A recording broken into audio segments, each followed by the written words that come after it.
Pop out chat. Pop out chat.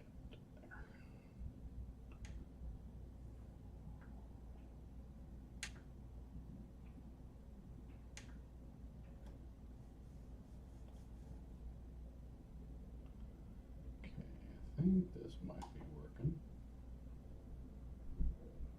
Is it?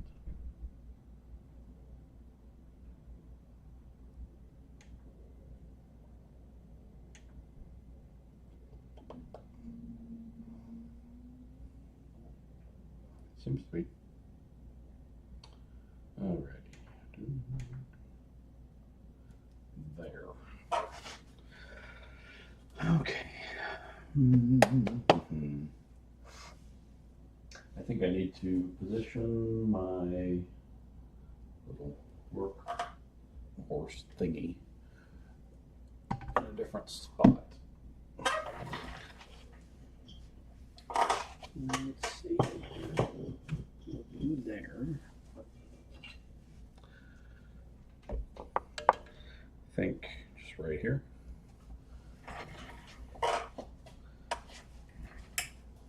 Stand up for this.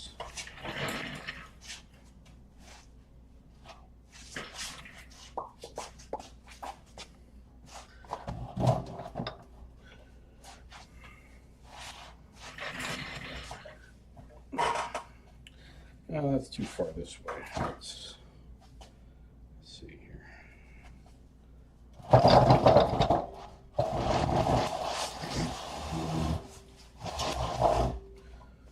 Something like that. Okay. That is my brazing brush. Now looking to braze. Just need my soldering flux. And that is not that. It's this one. Okay, my soldering flux brush. This one. Okay, get these finger pieces. And ringlet wire. Not wire, but ringlet material. Do I have any left over? Just grab a piece.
All right.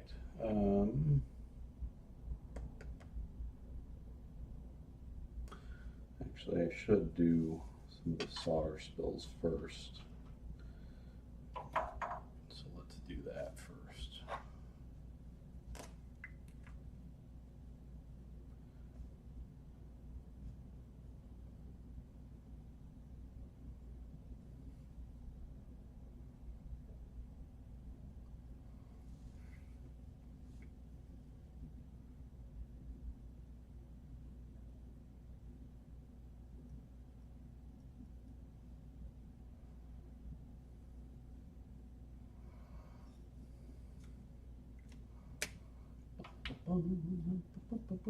Shoot, I keep forgetting. I need to buy a new Dremel. That's too fast.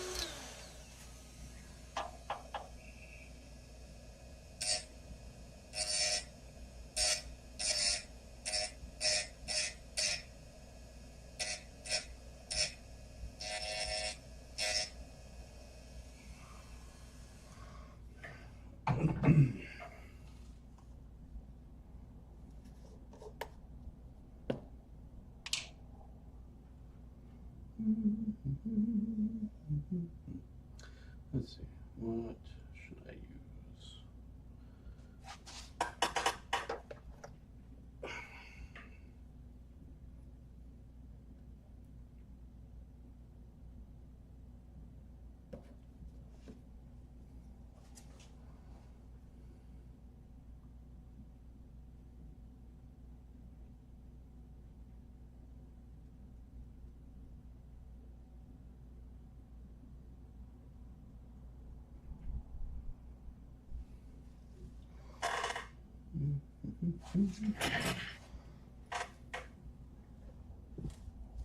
Shoot, I took my little hand towel upstairs. Oh well.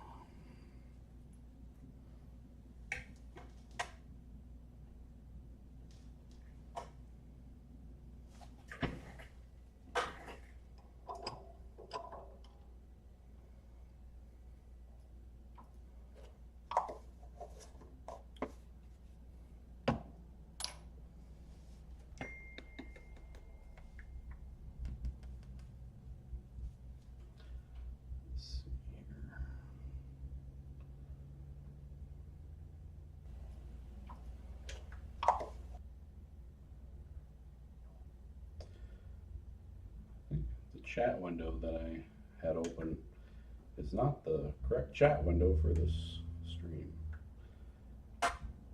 So I've been looking at a dead chat window. That's nice. Yeah, just getting some stuff done. I'm just trying to finalize this build. Finally got the back plate done. Leather is, well, that's the part 2 leather. I have a part 1 leather that I need to finish up as well. So I figured I'd at least try to get the armature all done. So I don't know if I'll do that all tonight, but we'll see.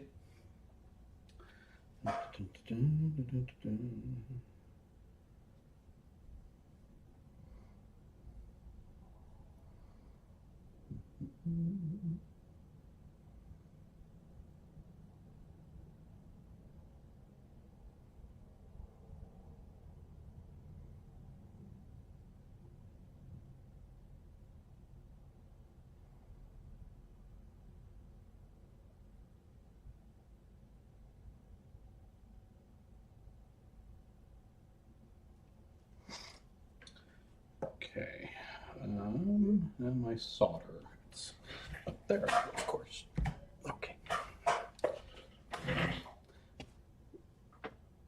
This is kind of out of my element, this kind of positioning. Normally this is sitting over here, but for the live stream, I don't want my back just pointed at you guys.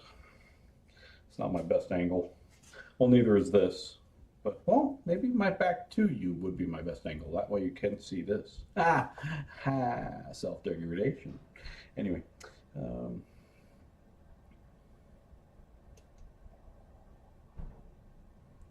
Just kidding.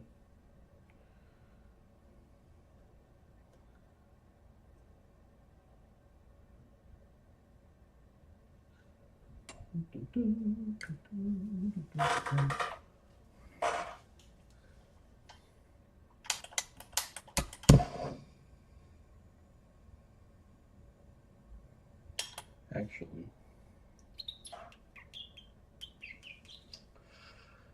ideally, I thought I had at least another. Oh, I do.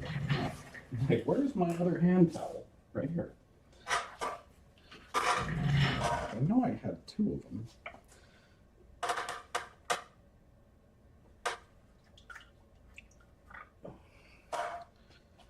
Okay.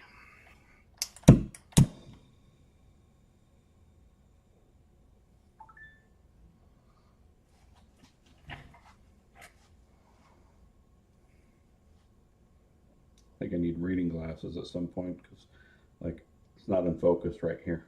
It's like getting older's fun, guys. Just kidding. It's not. It sucks. But we all got to do it, right?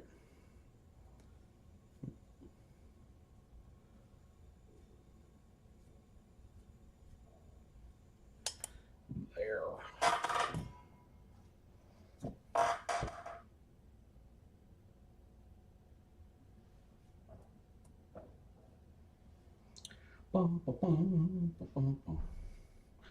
Okay, that's going to be hot to the touch.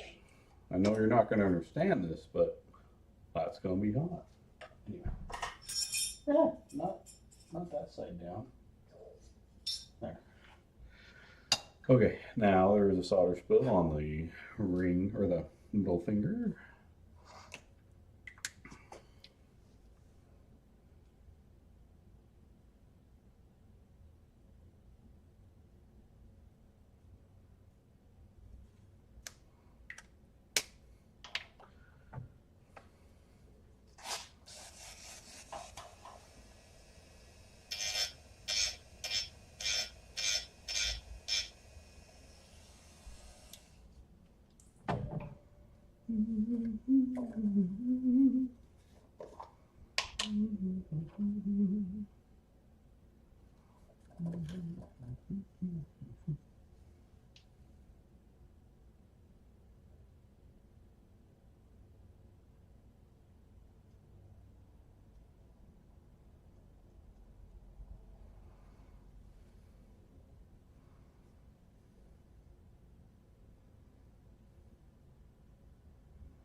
If at any point during this you hear my stomach gurgle, I apologize.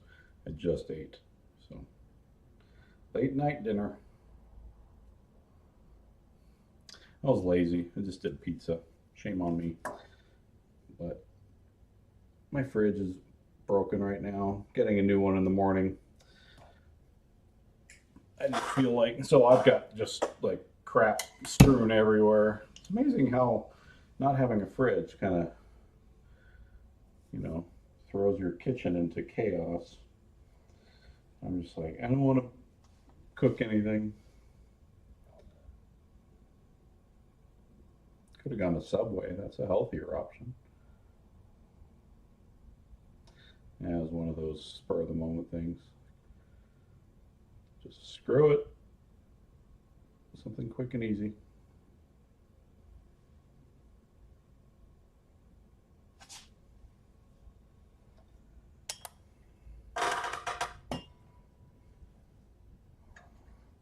Okay, I'll let that one cool off.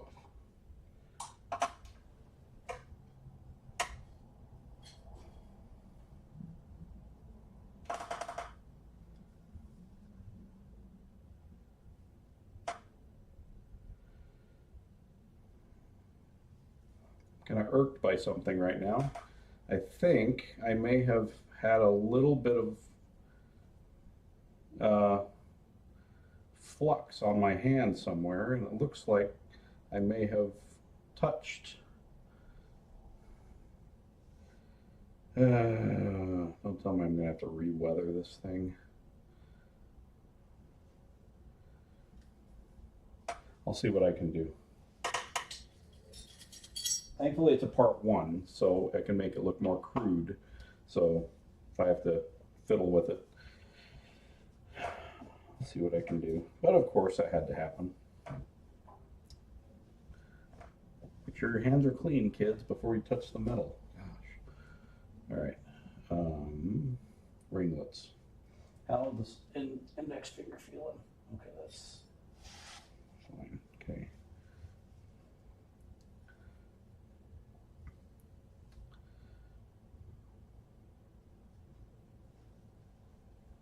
Guess it makes me want to really wipe off my fingers.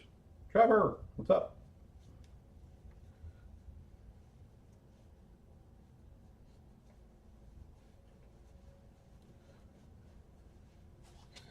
Okay.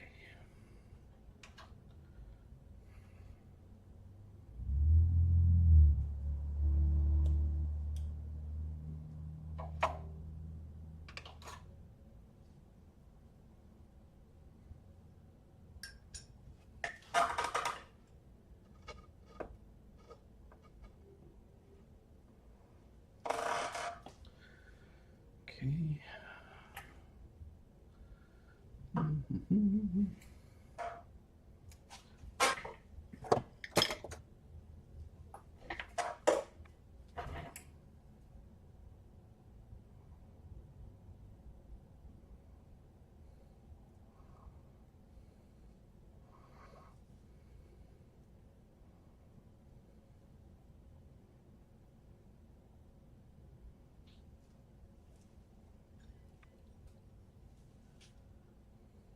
Doing okay.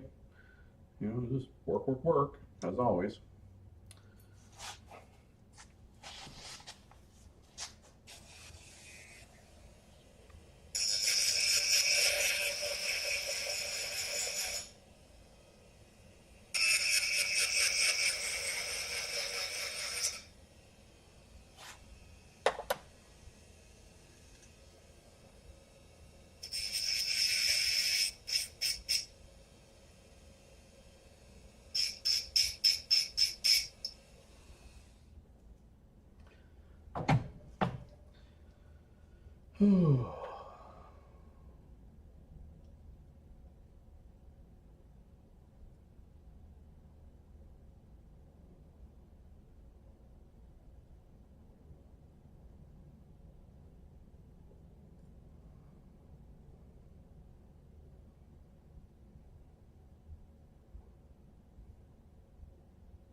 Right. My soldering flux brush is, where did I put it? Is that what fell? I think it may have been. I heard something fall a few minutes ago. Was it my soldering flux brush? Where did it go? Excuse me.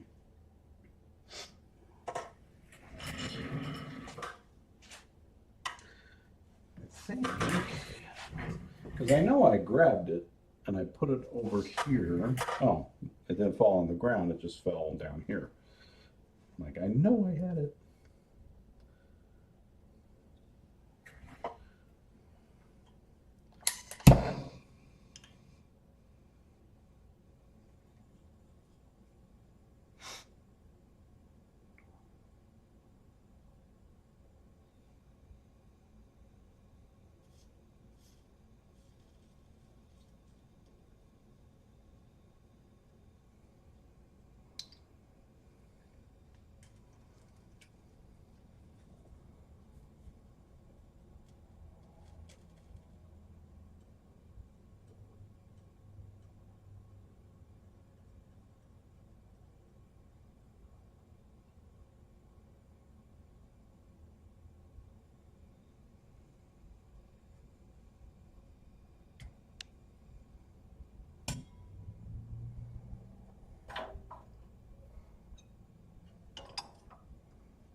Where's that water spot?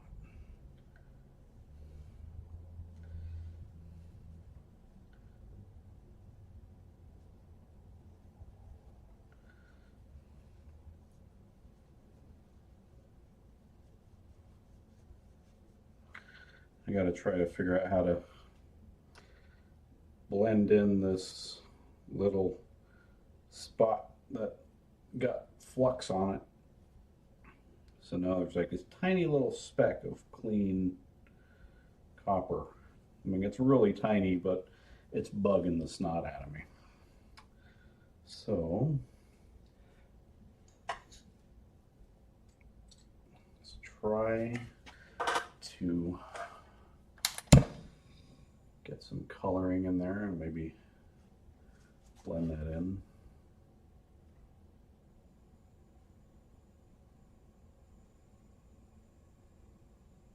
Wish me luck. This is a risk.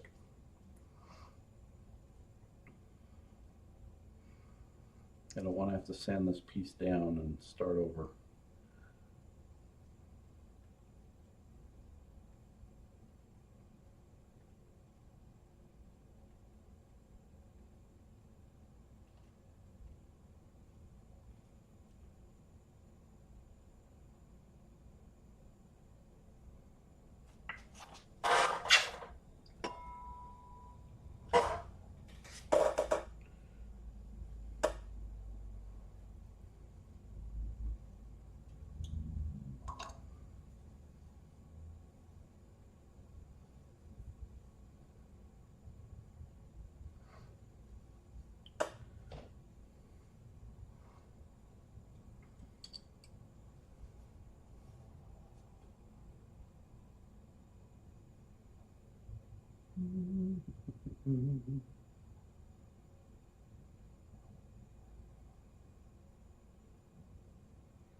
Yeah, I think we got it.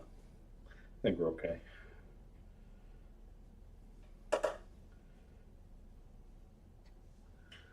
Whew. Thank goodness. Thank goodness it's a part one. If this were a part two, I'd be furious because it's like, because it's supposed to have that, you know, even brown coloring throughout the whole piece. And I just don't want to have just a stupid clean speck. It just stands out like a sore thumb. But with a part one, since it's got kind of, you know, the grungier looking copper and the heat markings and all that stuff, you can go back over it again and just blend that all in.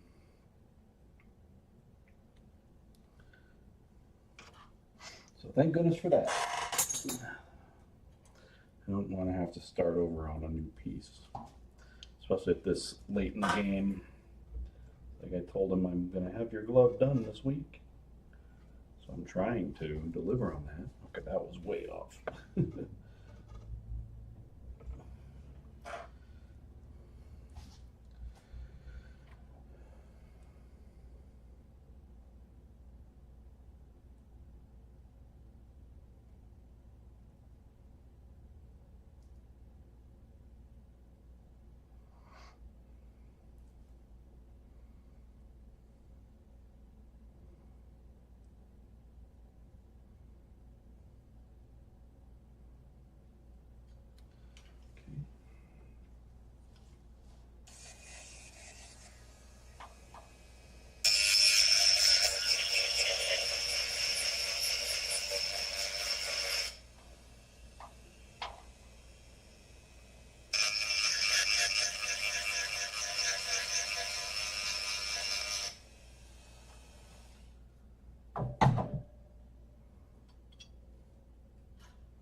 Two down.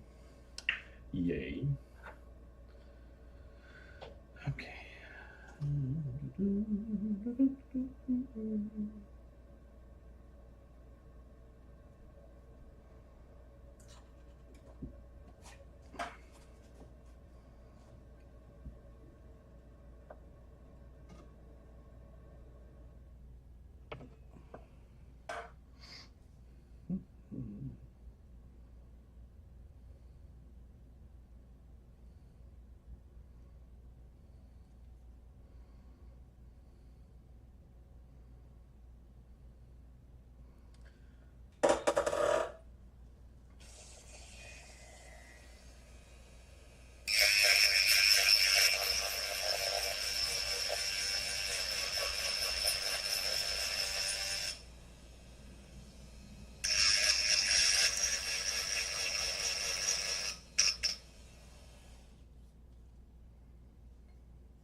All right.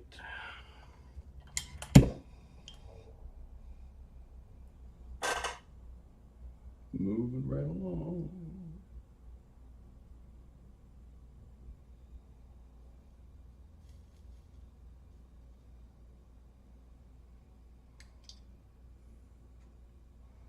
Amazing how little flux is really needed to get the solder to bond.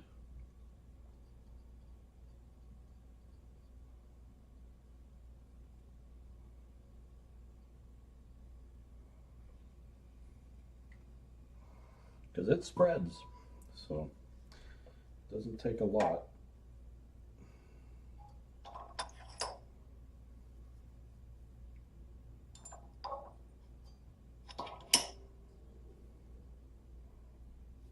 Just a light tapping of the brush with some flux on it.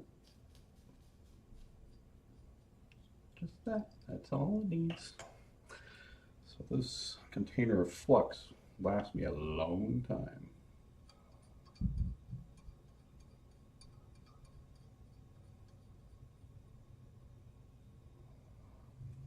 Perfect.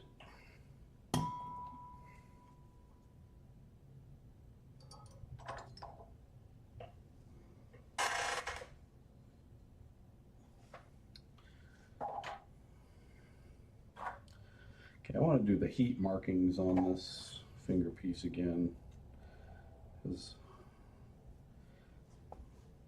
they've kind of faded. Now the ringlets don't bother me too much. My least favorite part, I'll show you. I've already done it, but I'll show you what it is.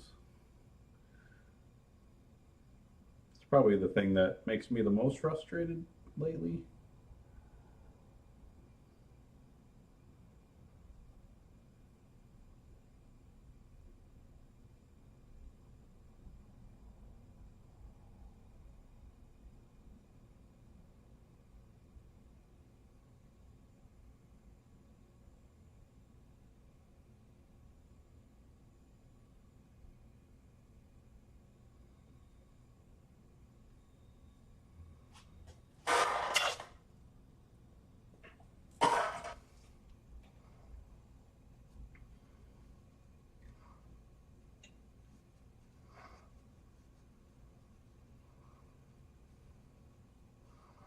I mean, yeah, I would say the ringlets are, tedious. It's not fun by any means, but to me, any part of glove building isn't fun anymore. It used to be, but I've been doing this for a long time, and my life is just in this position where it's like I rely on this money. So now this feels more like homework to me than it does like a creative outlet for stress relief or whatever.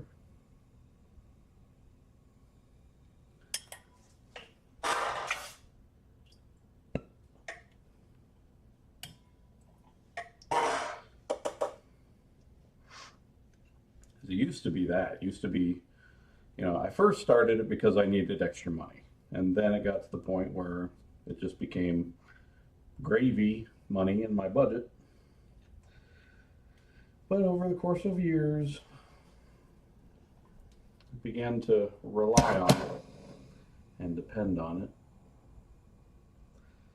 And it kind of takes the joy out of it because now it's like just a job. I don't hate doing it. I just don't enjoy it as much as I used to.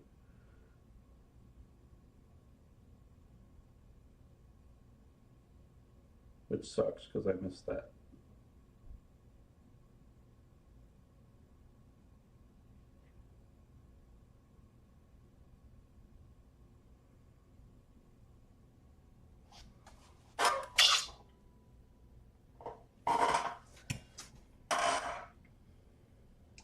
I miss the time when this was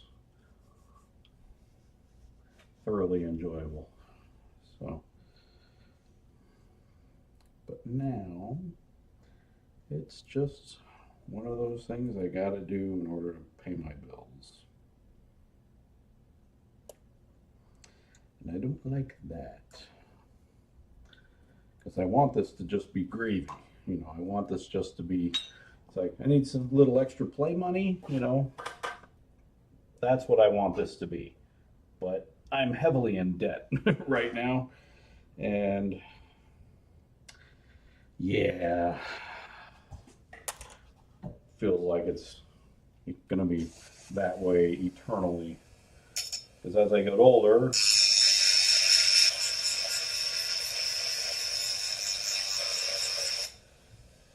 my energy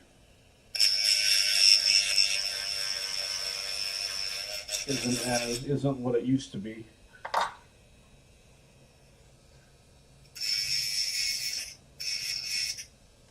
And so it takes me a long time to get through a build. And plus I've, increased the quality of my builds, my builds rather. And so it takes more time to make them because, they're more detailed than they used to be, especially the template gloves.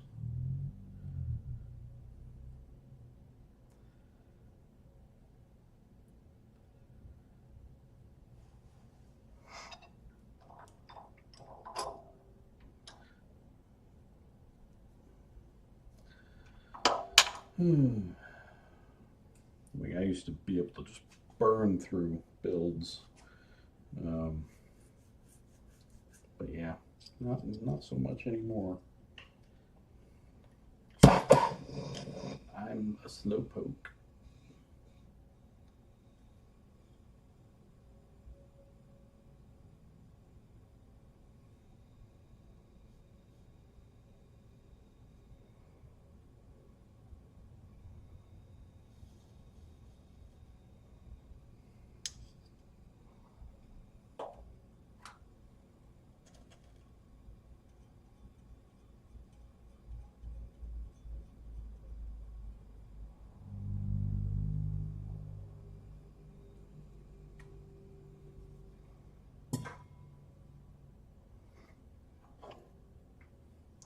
money certainly does go fast these days.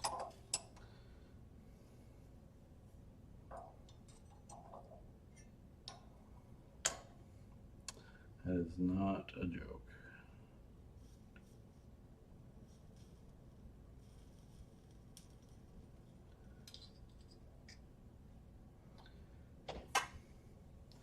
But hey, at least prices came down dramatically on day one.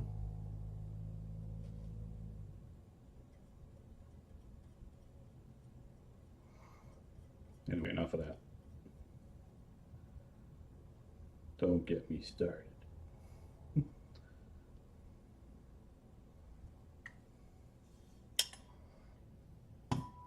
A lot of you know my political opinions in the political arena right now, but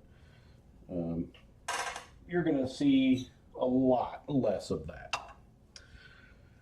So, I guess, kind of Brian's death kind of made me want to reevaluate just how I spend my time. And I mean, while I still stay up to date on, you know, the things that are going on in the world,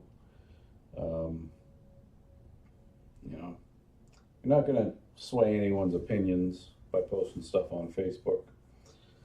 And I mean, yeah, you're expressing your own opinions, but at this point, I guess I wanted to exude more positivity and not put out more, I guess, polarizing stuff, you know, because I just try to kind of eliminate more of the negativity and just try to be a more positive, my Facebook page rather, be more positive and just neutral and just really just sticking to just my daily life, you know, just little stupid things, posting glove updates and stuff like that. But I think I'm going to really scale back, you know, the political jargon and stuff, despite how badly I want to say things, but it's unproductive, you know. And I know people have told me that in the past, you know, but I don't know. I just felt like with Brian's passing just so suddenly, it kind of made me feel personally vulnerable and made me think about, you know, how I'm spending my time. And it's like, am I being a positive influence?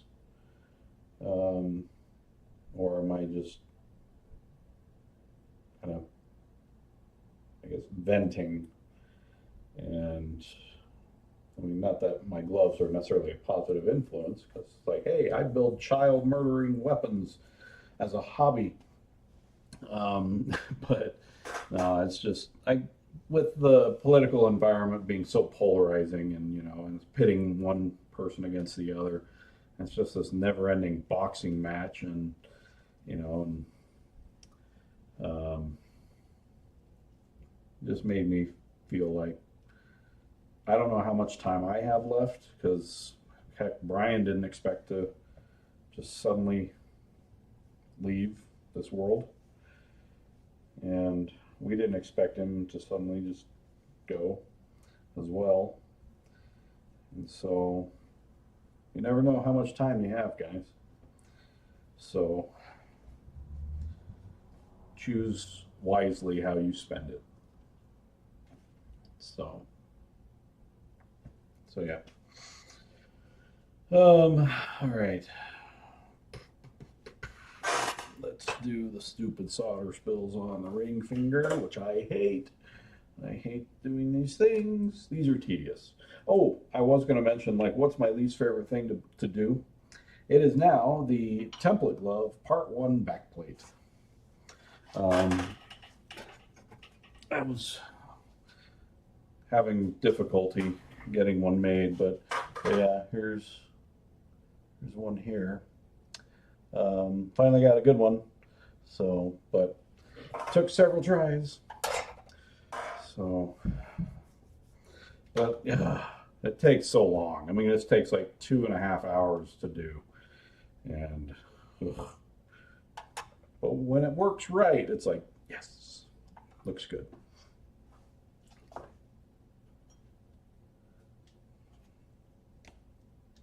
got to remember these blades are sharpened, so I got to not cut myself. All right.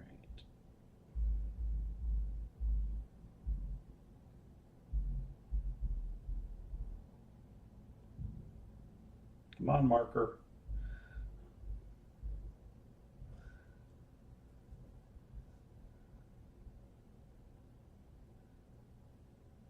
Oh, come on.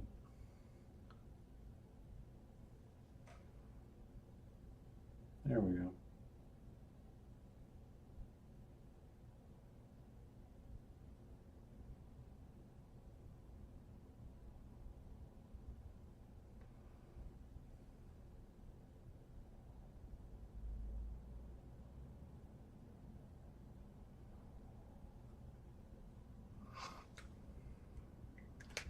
I'm just going to double check my placement on those, see if my memory serves me correctly.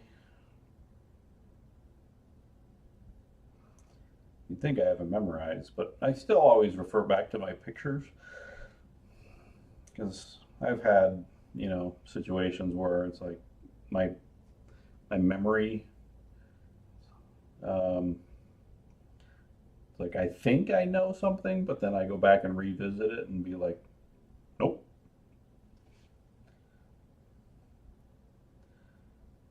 Like that. Just slightly out of position. There's one spot that's like, nope, that's not where it should be. Be a little farther down, more like right here.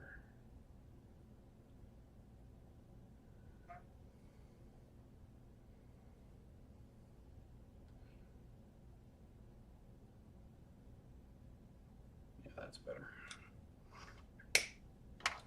Use your references, guys. That's what it's there for. Don't get cocky and think you have everything memorized. You use references for stuff. Use them.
Wipe the flux off on another thing so I don't accidentally do what I did on that finger stall.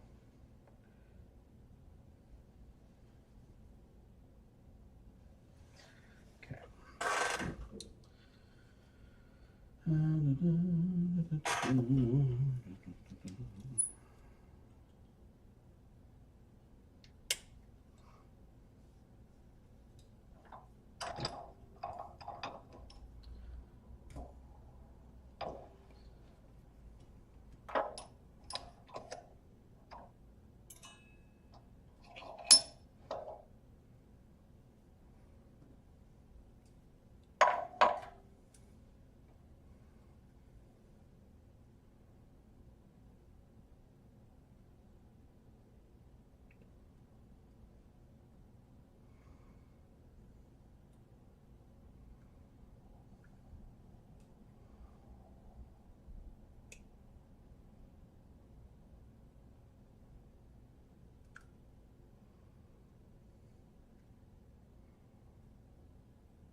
too thick.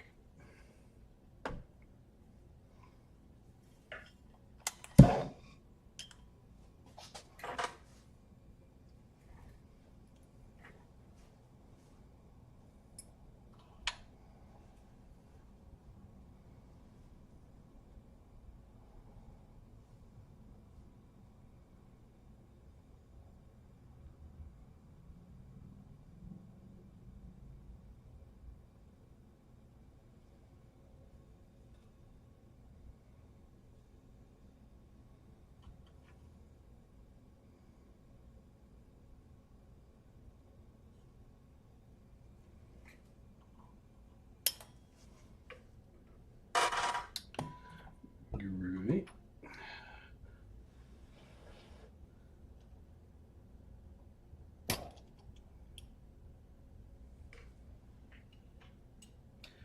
Okay. Success. Back to it then. Anyway.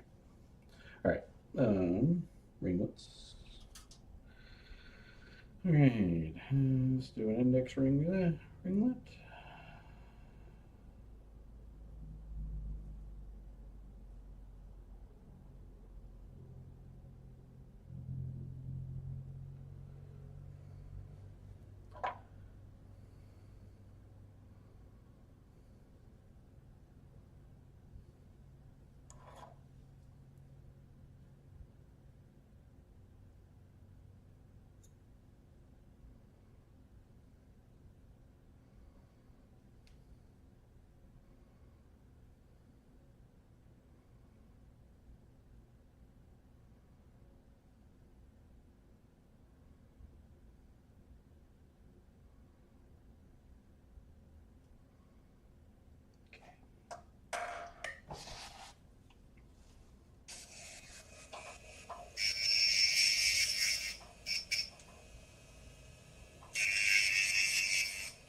Sometimes I tend to make the index ringlet a little too long.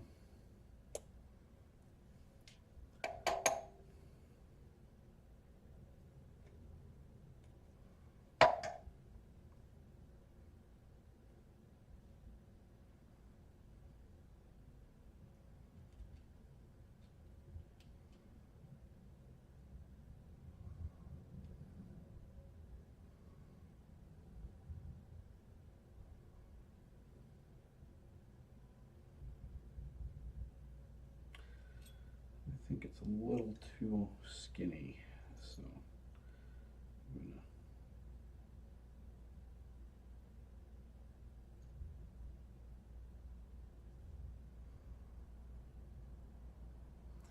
gonna add some width to it.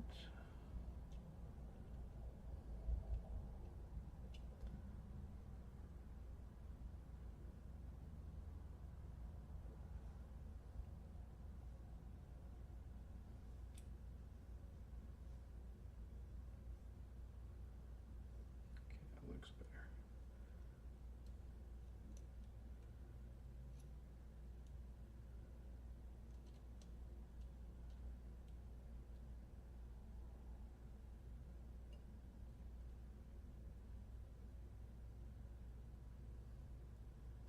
Okay, stay right there.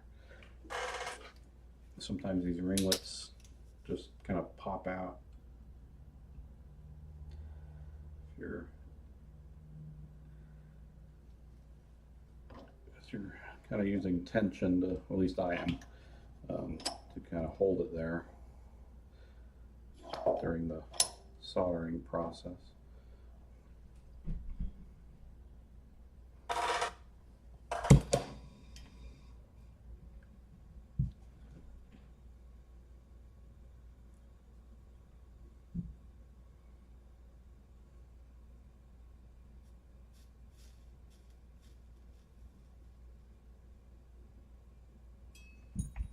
Just like that.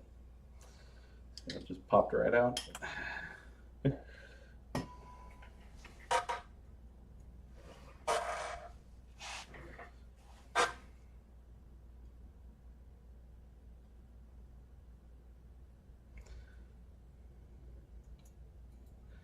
Startled me.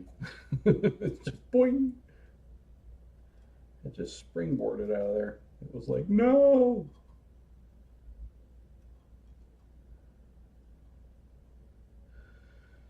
Well, you don't want to be part of a template glove? That's like the creme de la creme for a ringlet. Okay, I already got solder on it. Or I mean, flux, so.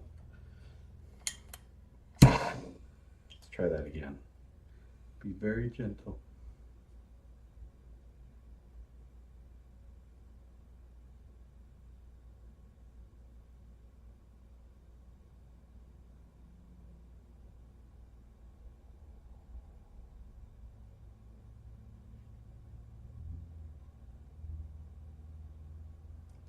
There we go.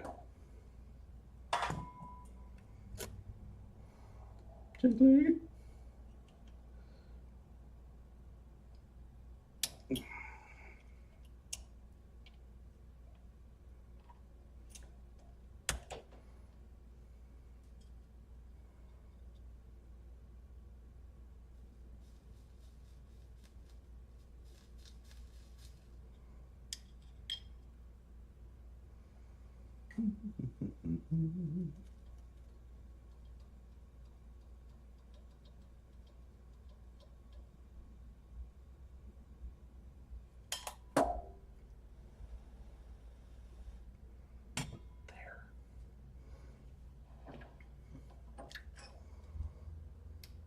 Good.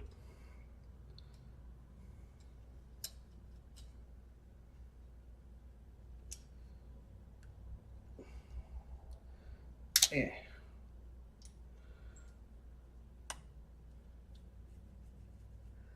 What's your favorite one?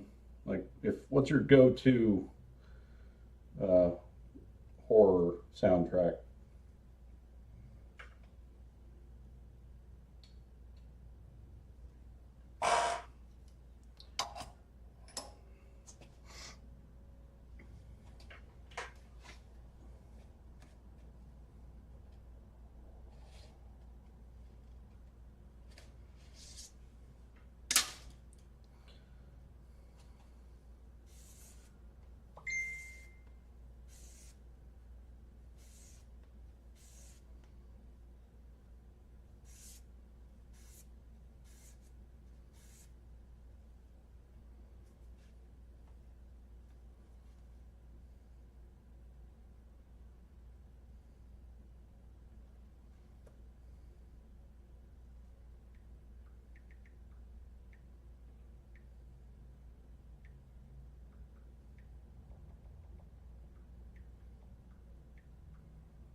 Pinky.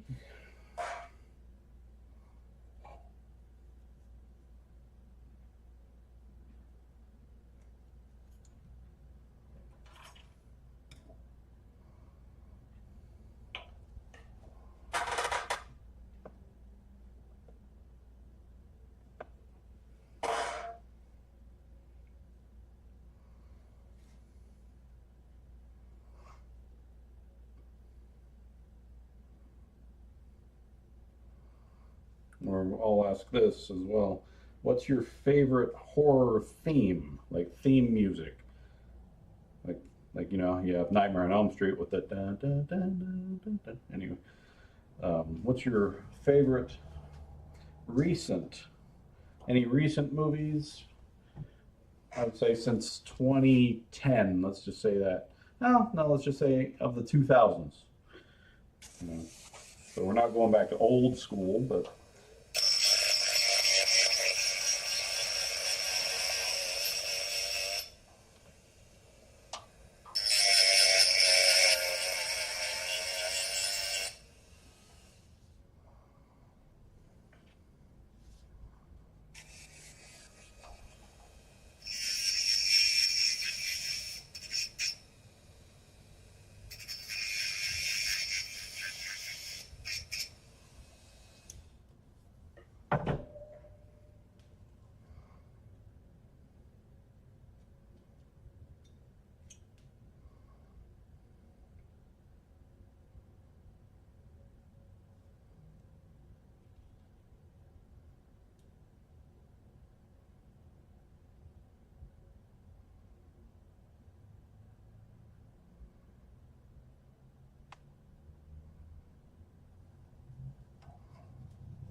Zombieland. I remember the movie, but I can't remember the music.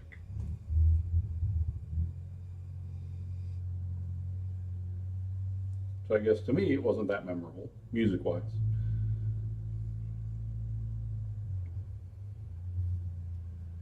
Mark, remember that these blades are sharp, and it's just right here.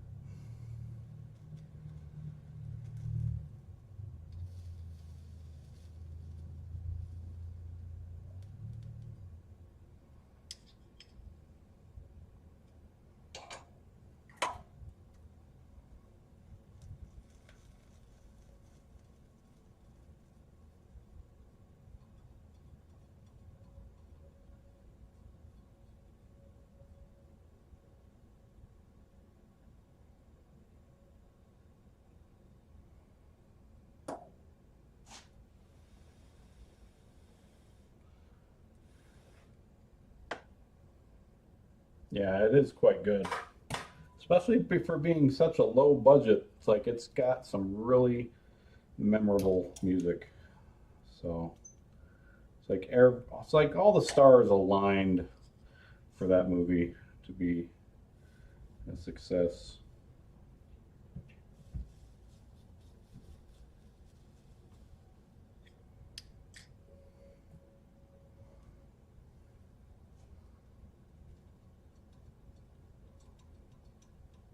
I think the best theme, like horror theme music, at least in recent years, um, I would say is the Child's Play remake or the reboot rather. Um, the theme song. I think the theme song that Bear McCreary wrote for that was brilliant. That's, in my opinion, it's one of the better, if not one of the best, horror theme musics to come out in the last several couple decades at least. So, plus I think Bear McCreary is an extremely good composer. So, but yeah, when I heard the theme song for it, I'm just like, that's like perfect for Chucky. So the Child's Play theme. So.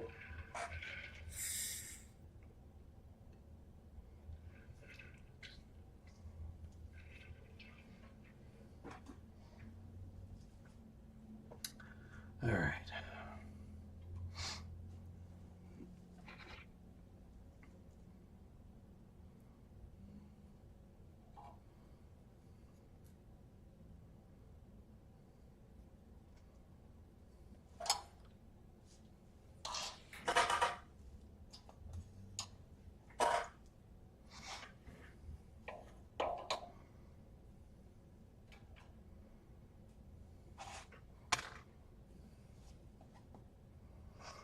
I can't say I've seen a lot like of the classic horror movies and stuff. So when people are like, "Hey, Night of the Living Dead" or "Return of the Living Dead" and all that stuff, uh, I have not seen them. I think I saw the Night of the Living Dead probably when I was a kid, and that's it.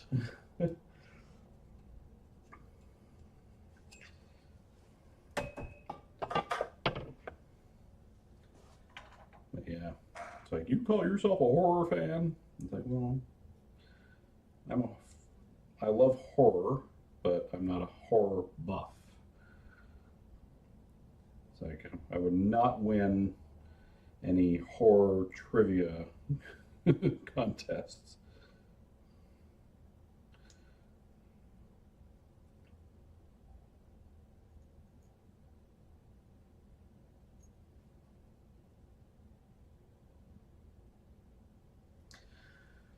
All right, let's see how that fits.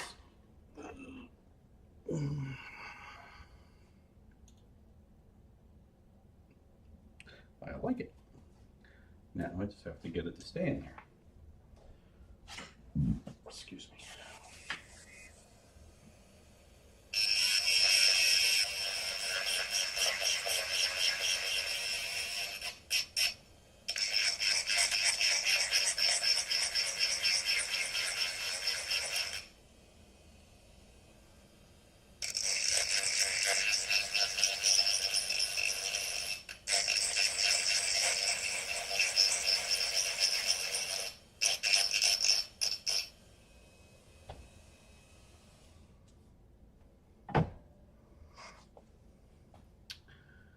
Like Night of the Demons, never seen them. Actually, I don't know if I can say I've ever heard of them. See, where'd that ringlet go? Oh, right there.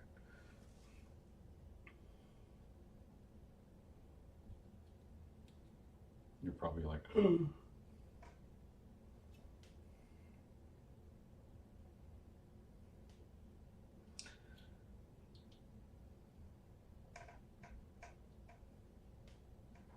my wrist is really making a lot of noise. Lots of popping.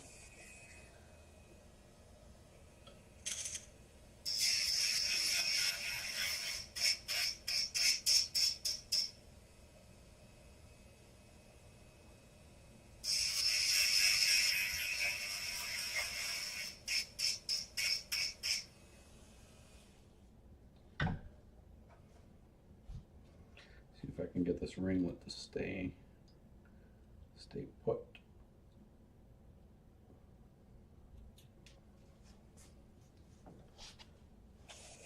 Yeah, Evil Dead's great. I do remember Evil Dead. Also love Army of Darkness. That's fun. I know it's quite different, and it's, but very nostalgic.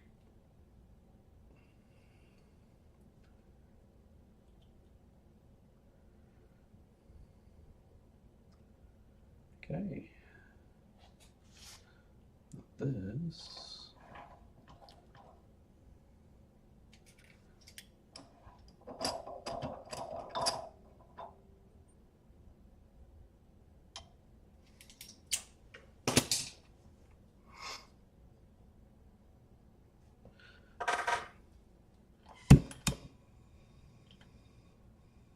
That's cool. Yeah, my parents were never into horror. I was. Don't know why. I don't know what got into me, but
lot of flux in that one.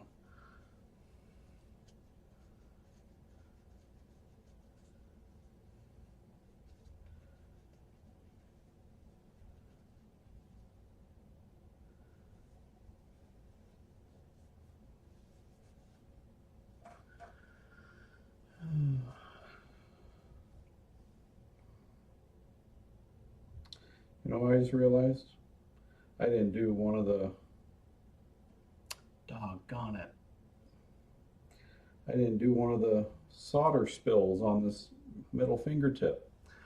Oh no. That means I gotta pull this ringlet out. Oh shoot. How did I forget that? I don't know if I've done that in any point in recent years. Shoot, that's gonna ruin the coloring on this fingertip. I hope I can try to salvage it as much as I can.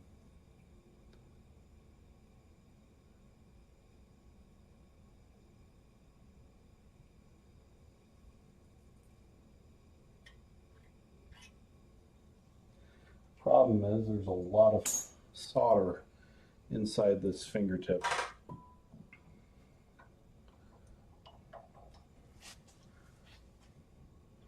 So I'm gonna have to heat this up to try to get most of that out. Give me a moment while I try to problem solve.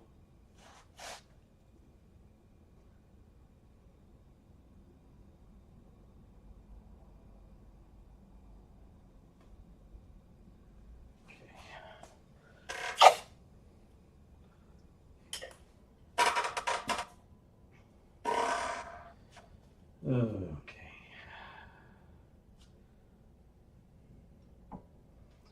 Now I think I should probably use my little sander. Let's see, where is it? How did I screw this up?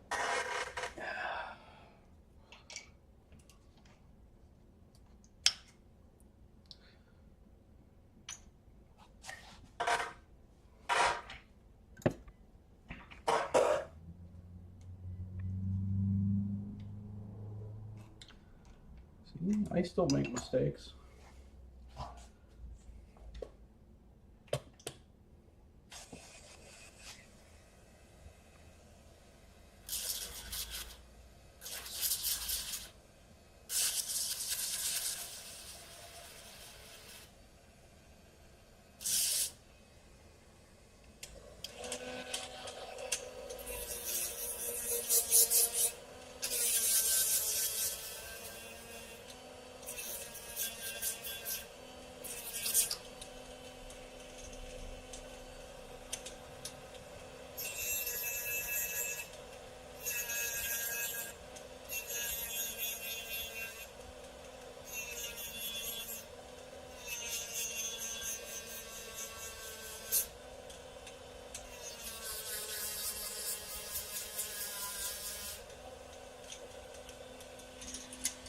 I'm worried about this though.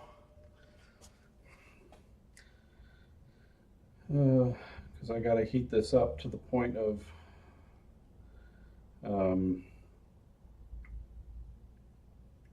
getting it glowing red. Shoot. How did I forget this? I mean, it's a small detail, but it's a detail that, you know, I always do, and my brain farted, I guess, and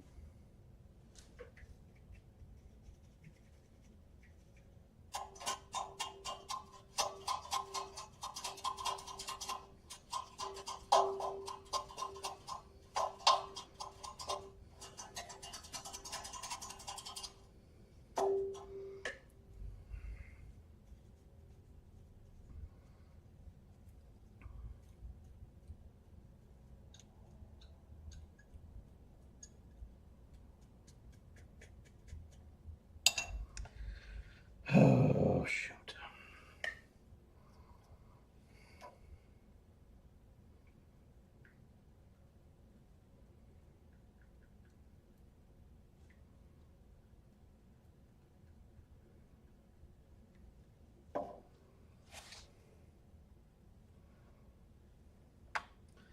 Now I gotta swap this back.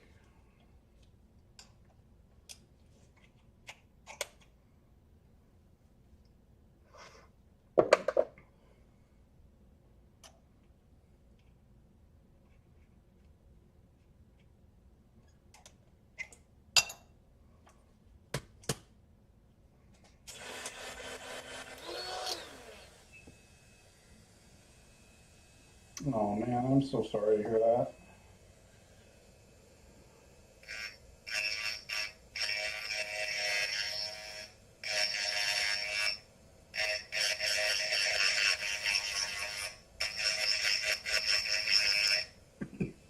Yeah, and both my parents are still around, but they're not doing the greatest. My mom's 82, my dad's, well, they're both 82.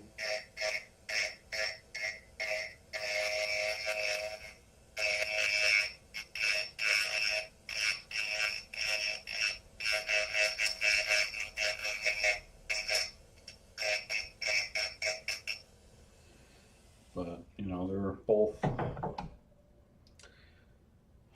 really getting up there, and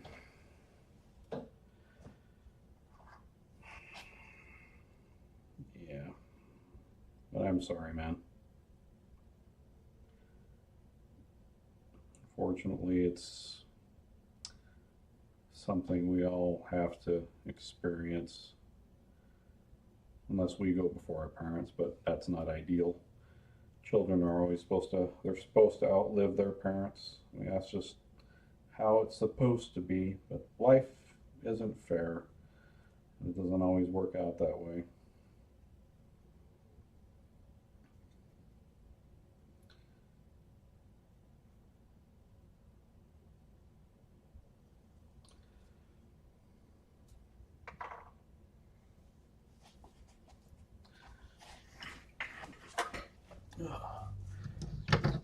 Yeah, it's hard.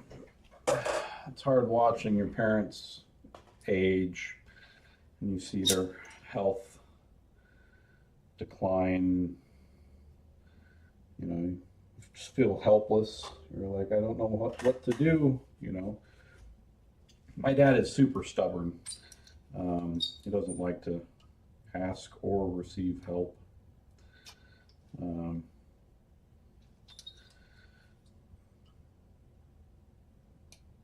yeah, it's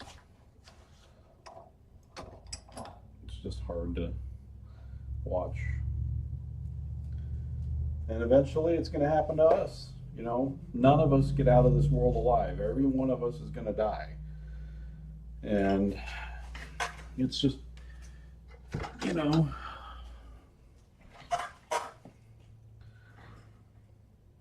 because all we know is this life. We don't know for a certainty if there is anything else. And I mean, I'd like to believe there is.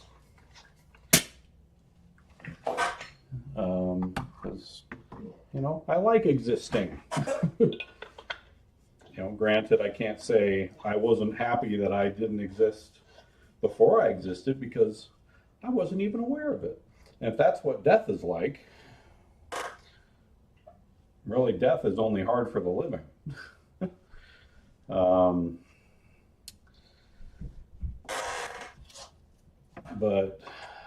But still, it's just the thought of no longer existing. That doesn't sit right with me. I don't like that. Will I be okay if that's how it is? You know, once I get there, yeah, but it's getting there. That's the problem. So anyway. All right. I hope I don't screw this up too badly. We'll see how this fingertip turns out.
I mean, I know I'm going to have to redo this fingertip, the coloring on it, because it gets so darn hot during that process that it destroyed all the coloring that I had on it. It's okay, I can work to get it back.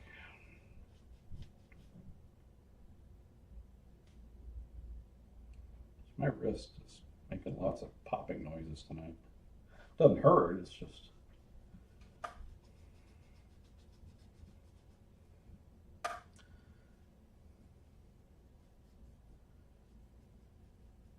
Yeah, I hope so. You know, I mean, I don't like the idea that this was all just happenstance and we're just here just because of some cosmic anomaly. You know, I'd like to believe that there is a purpose to it all. I mean, I was raised with religious beliefs, and yeah, and so it's just some things have happened in my life that made me question those specific beliefs. You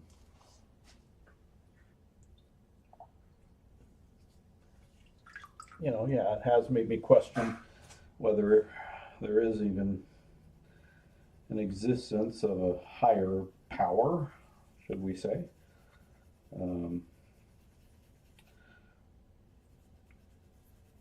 I like the idea that there is one, and that, you know, we have something to look forward to. I do like that. If not, then we'll never know. Because if our consciousness ceases to exist after this life, then we'll never know. We won't be aware of what we don't know. It's weird.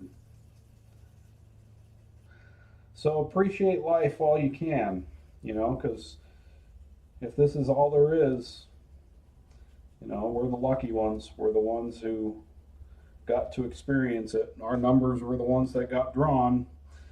Because, you know, if you think about the number of possible DNA sequences that exist, you know, that's basically each DNA sequence is a human being, you know, it's a person.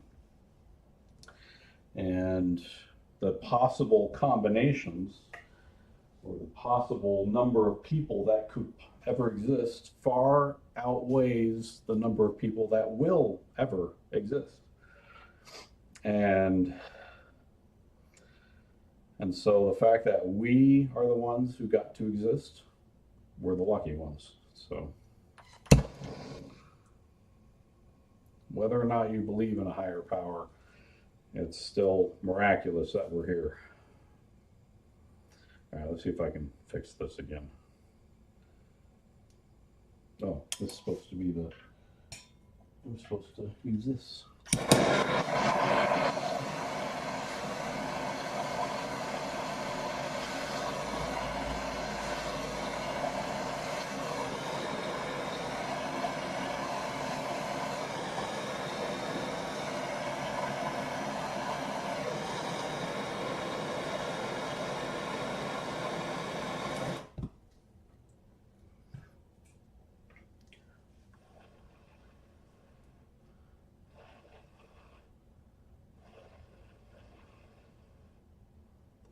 You know, I was raised Christian. You know, I was raised Mormon. You know, born and raised in Salt Lake City, Utah. You know, so that was my, God and Jesus were my beliefs. You know, my upbringing. I don't know if I did this right.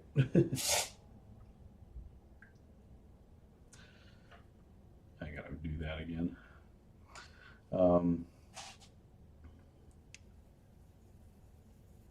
You know, but just things have happened in my adulthood that just made me question the veracity of everything, you know.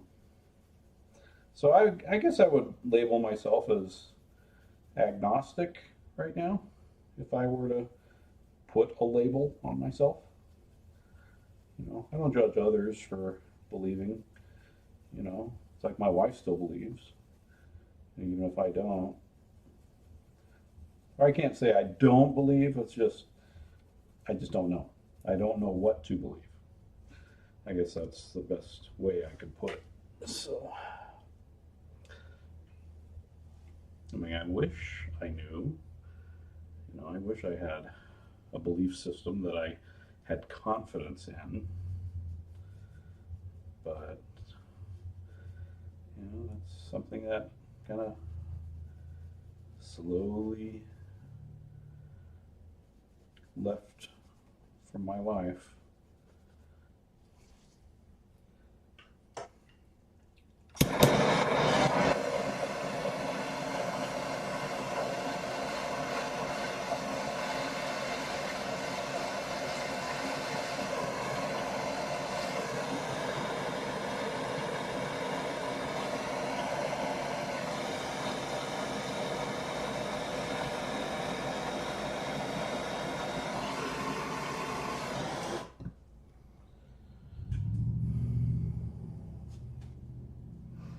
I appreciate that. You know, you know, ooh, there's a spider. He built a web underneath my toolboxes. Go away. Anyway, sorry, I hate spiders in my garage. Um, you know, I mean, I feel like I have a good heart, you know. I mean, I make my fair share of mistakes. Who doesn't? Um, you know, some things I do are out of selfishness or whatever, but can't say I'm perfect by any means. So just over the years, you know, I've gotten more, just, oh, for lack of a better term, tolerant, you know, of other people and their beliefs, you know, as I was, you know, growing up and maturing, you know, I thought that I had all the answers and everyone else was wrong, you know. But in the end, someone is right, you know, even if it is the atheists, you know, they could be the ones that are right, you know, could be the Catholics, could be the Protestants, could be, you know, whatever. I mean, could be none of them, you know. Doesn't mean, let's say God and Jesus are, you know, the truth. If that is legitimately, it's like, okay, is there any one religion that teaches the truth? And, you know, or are they all just variants of the truth? But in the end, there is a truth, because truth doesn't really have versions. It doesn't have variations. You know, it's like there is a truth to everything. And, you know, I'm eager to know what it is.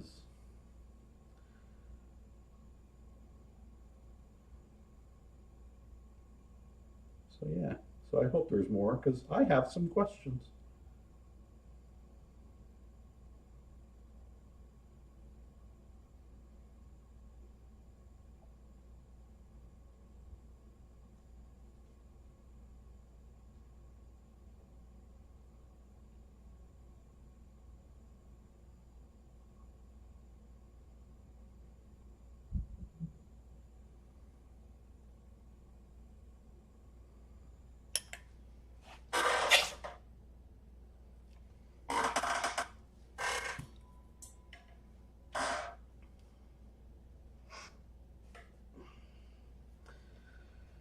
We'll see. I mean, we don't know. You know, what is the truth? You know, but don't know. It's like the comedian Louis C.K. He's like, you know, God could really put a lot of these arguments to bed with just a 5-minute press conference. You know, Like he could just come right down and just quickly, put a lot of things to bed.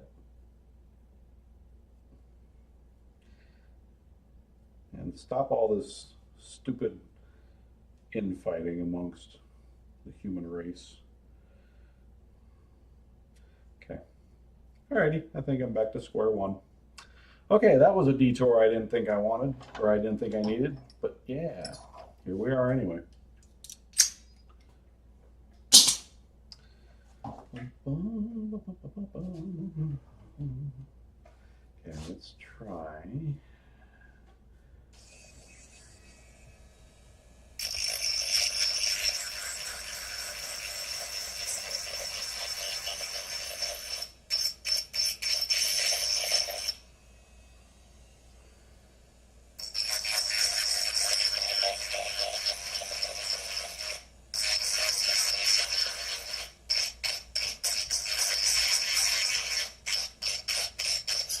Oh, shoot.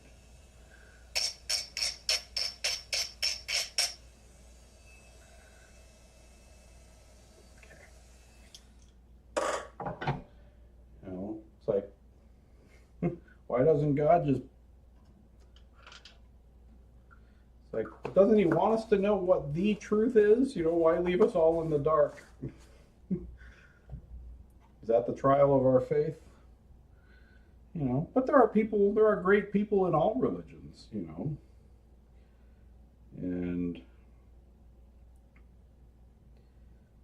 it's like, but if they're mistaken, they don't know that, but they're trying, they're doing what they believe God wants them to do.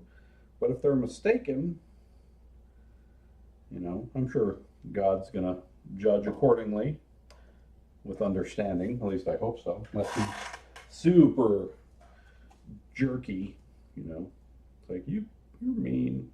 You could have fixed a lot of this if you just said something. So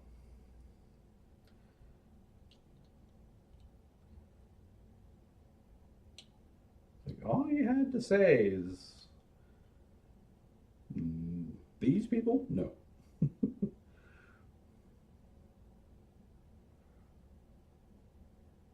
That would have cleared a whole lot of confusion up. Anyway.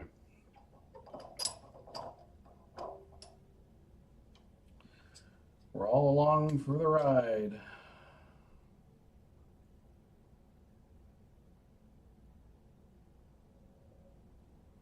This was my flux brush for the brazing flux, right? Yes, it was.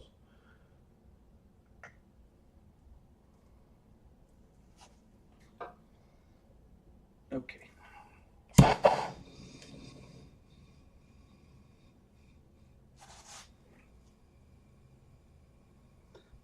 I hope this ringlet doesn't pop out.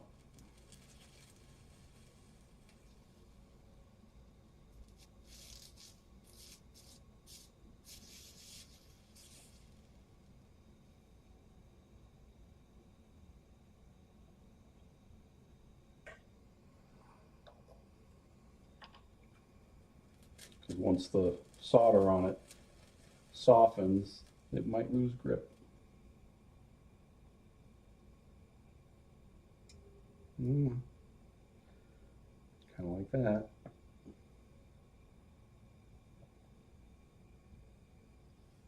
Okay, I'm going to push it down just a little bit.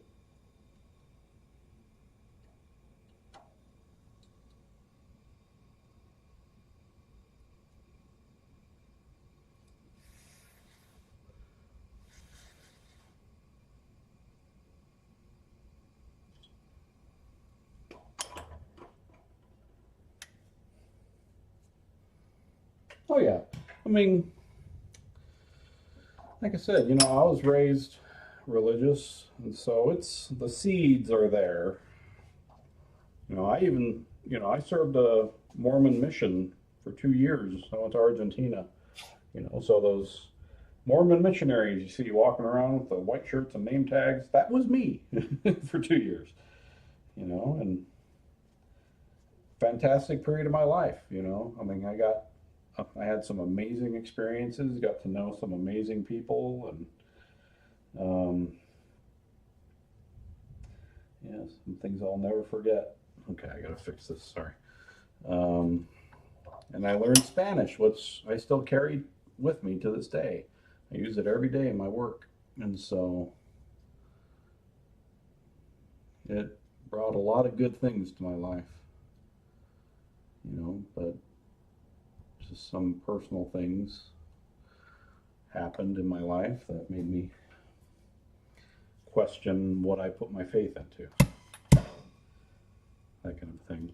So, I mean, I hate it, you know. It was hard to question what I had always believed.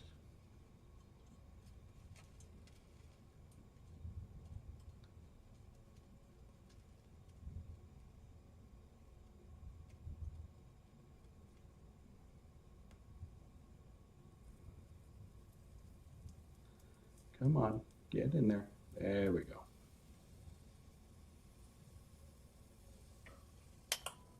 That's what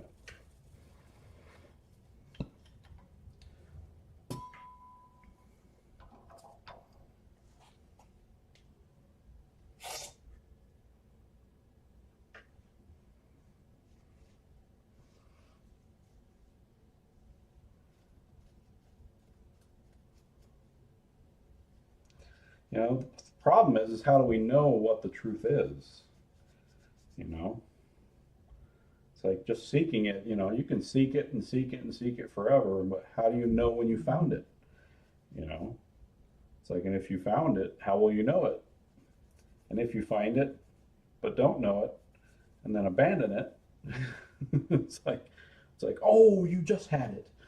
You know, it's like how do you reconcile that? How do you, yeah. How do you know what the answer is?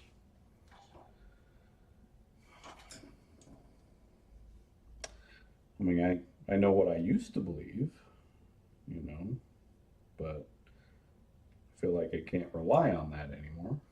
And so, how do you know? Like, if you find the truth, or if you find truth,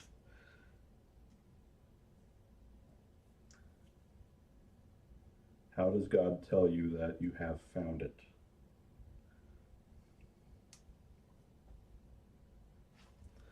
Or does He? You know, is it just seeking it, or does He want us to find it? And if He wants us to find it, He's got to be able to tell us that we found it. But how does He do that?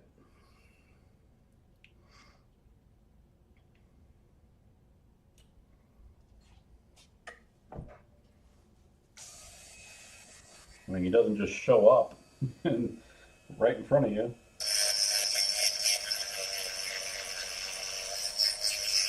Like the ghost of Christmas past or whatever.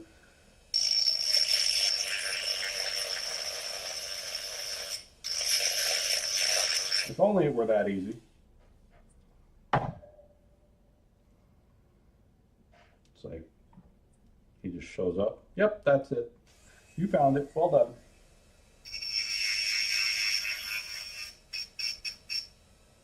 But no, we still feel like we're just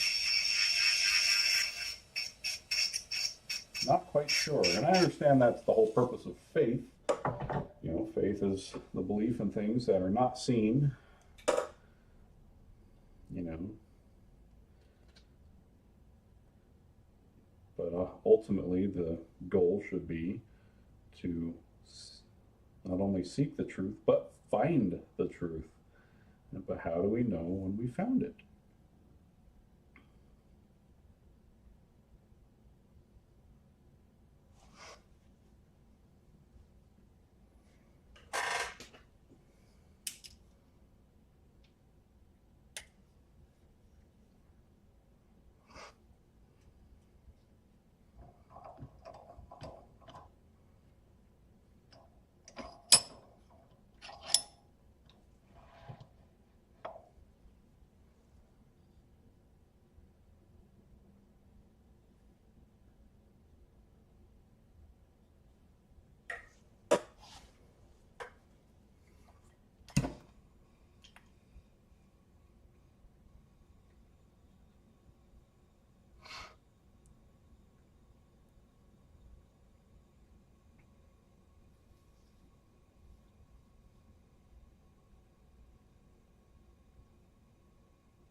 is a part one. Part one template.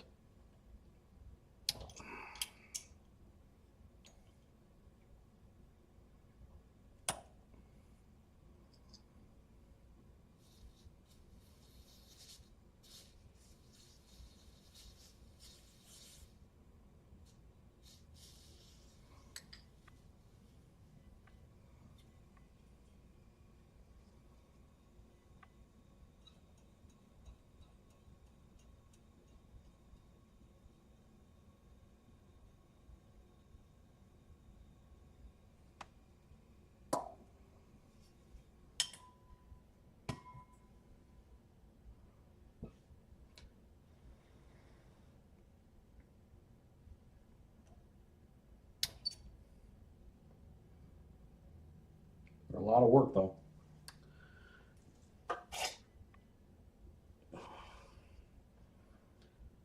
But I think I just did my last ringlet, so.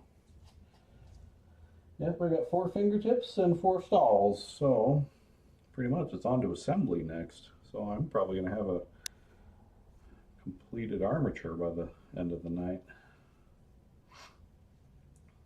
Yeah. So I have a back plate ready to go.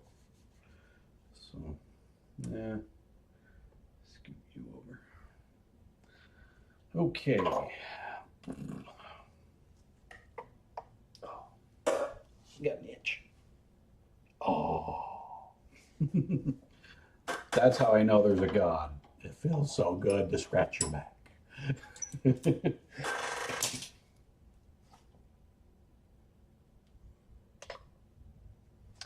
Okay. I need to add the stupid hole in the ring finger stall. So let's do that real quick.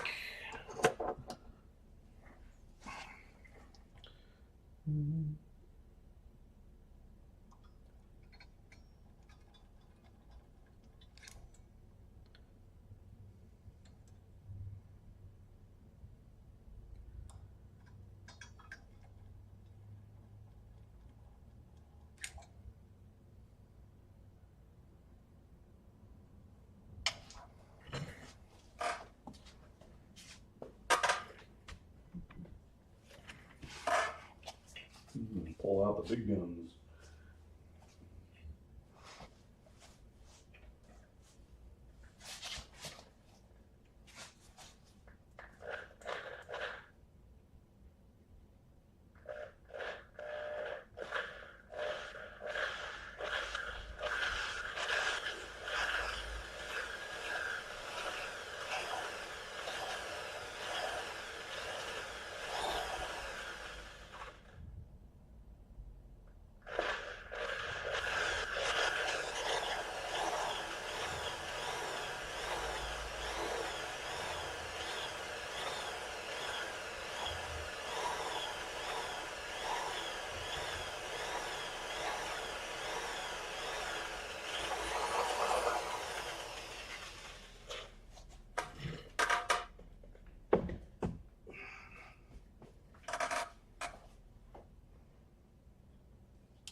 Make sure that's going to look right. Whenever you need to grab a certain kind of rivet, you always grab the other kind that you don't use. Okay. Yay, it's just peeking out from behind the rivet, so that's what we want. All right, so there's that. Okay. Excuse me. All right. What else? Okay, it's pretty much just working on rivets now. Let's do that.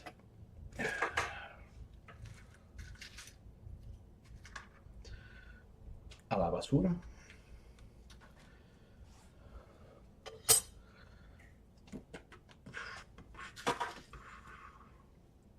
Hello, soft fluff.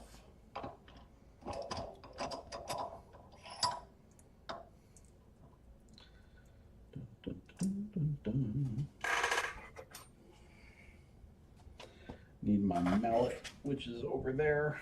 Let's see, do I want to go over the top or under? Yes. Okay.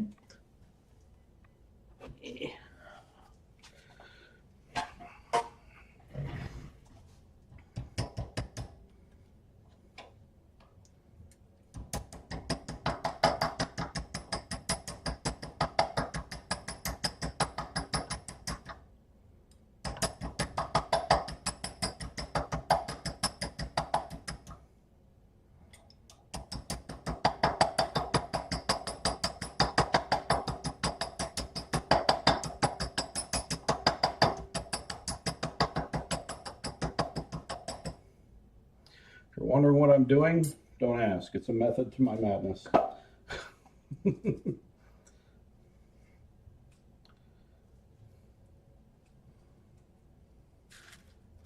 It's going. Yep, we're on final assembly now. I've got all the parts made, so basically putting it together now. So, okay, so this is ring finger. Well, heck, let's do it. Let's do the ring finger. Got both of them here, might as well.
I think I started to hum the Superman theme there for a second. I don't know why. I haven't seen the new movie. I'd like to.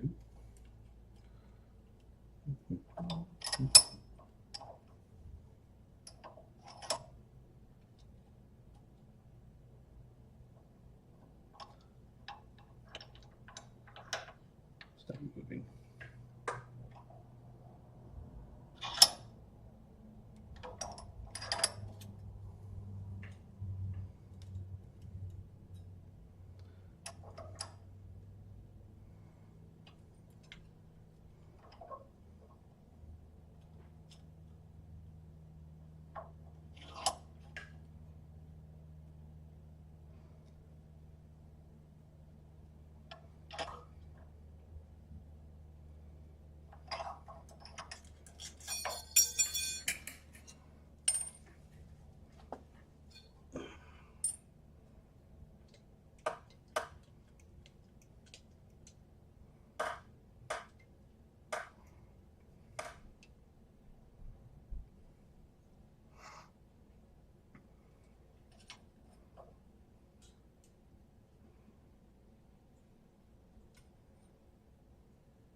Where's my lighter?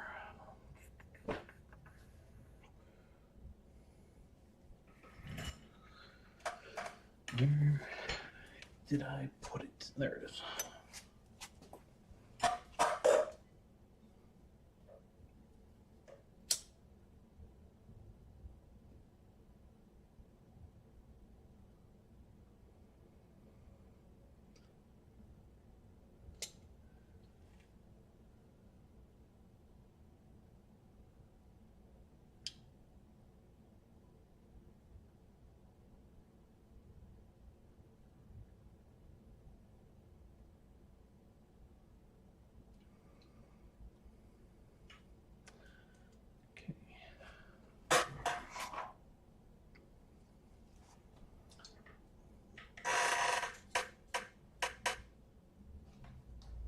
Un dedo completado.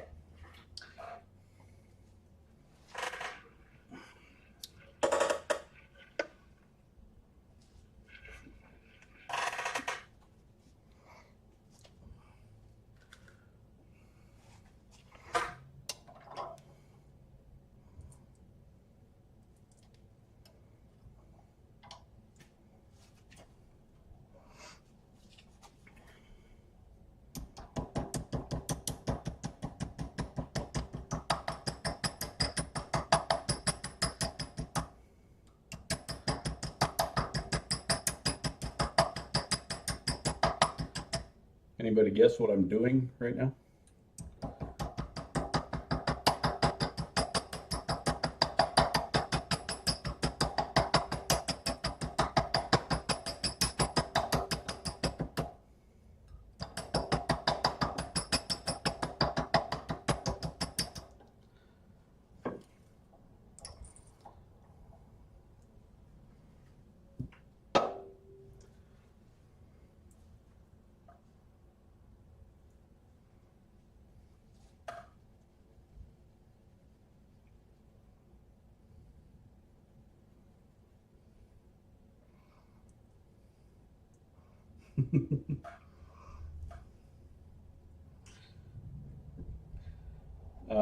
I'm assembling the fingers right now, but what was I doing with the mallet there?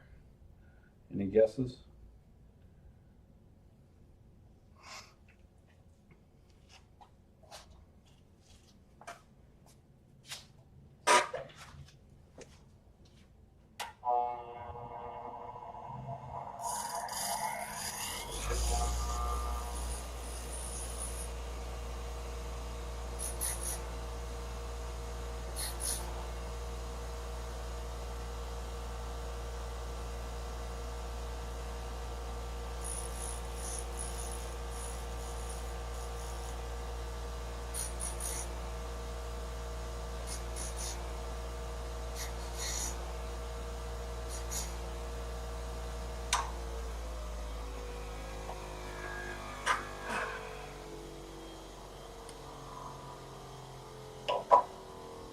You mean flattening? Flattening what?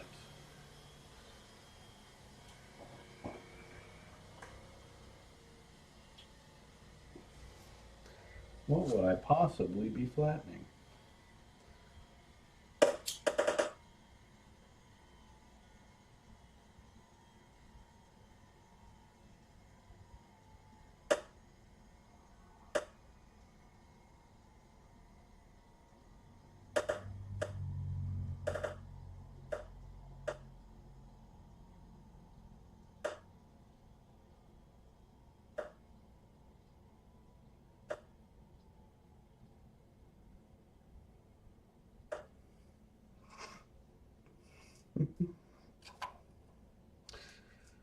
I'll tell you what I was doing. So these rivets, I don't know what changed on them. But when I press the rivets together, if I just take them straight out of the package and press them together, I get a dimple in the middle of the rivet. Doesn't matter what side I'm doing it with. There's a dimple. It looks like an indentation in the rivet. And I don't like that. I don't want there to be a dimple in the middle of the rivet cap. So I basically pre-flatten the cap that's going to be on the outside. I pre-flatten it so when I press it together, it can't dimple. And it's not something I've always done. It's something I just had to do when I just, I bought a bunch of new rivets. And I noticed that when I press them together, I'm like, why am I getting a dimple? It used to not do that. It's like they made them out of softer material or something, where before it used to be more durable and it wouldn't dimple like that, but now it does. So I pre-flatten the cap because I want that flat uh, rivet cap appearance. So stupid little things that add to the build time like that. It's like, wish I didn't have to. I mean, I don't have to. I mean, I could just tolerate the dimple, but that's not the appearance I want. So you gotta change things up.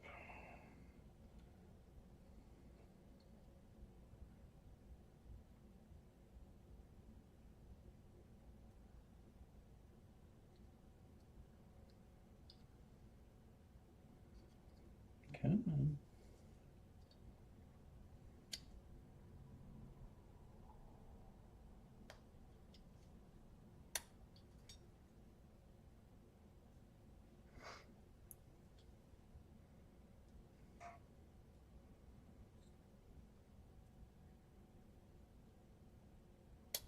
I mean, I don't know if other builders have a problem with that, but it's been frustrating because I'm like, why does it dimple? Just gets this little indentation right in the center of the rivet cap. It's like, no, it's supposed to be flat looking.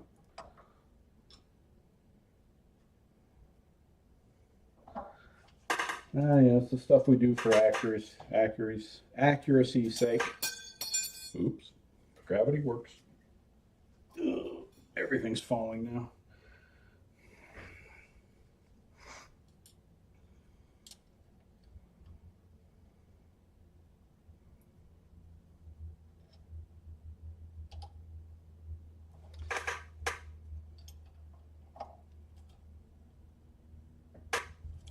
No, stop moving.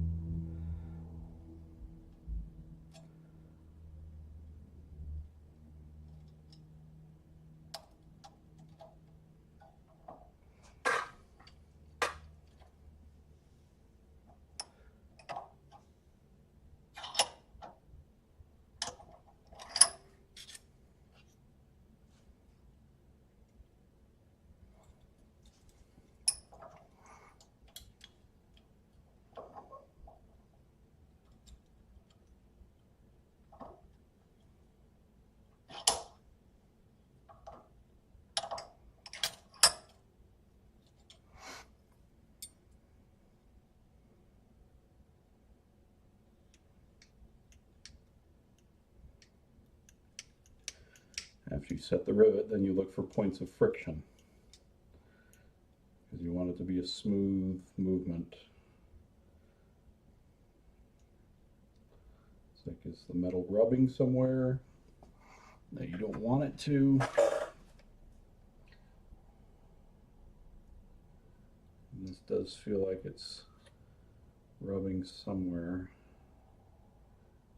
I think I see a spot.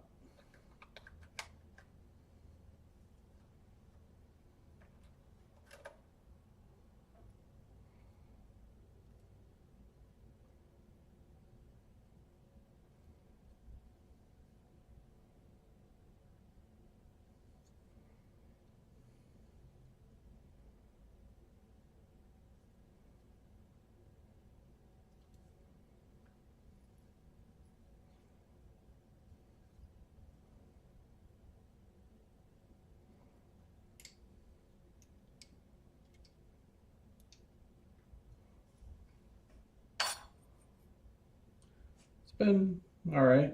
How's your day? It's been busy. I mean, we've had a busy day.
How's Josh doing?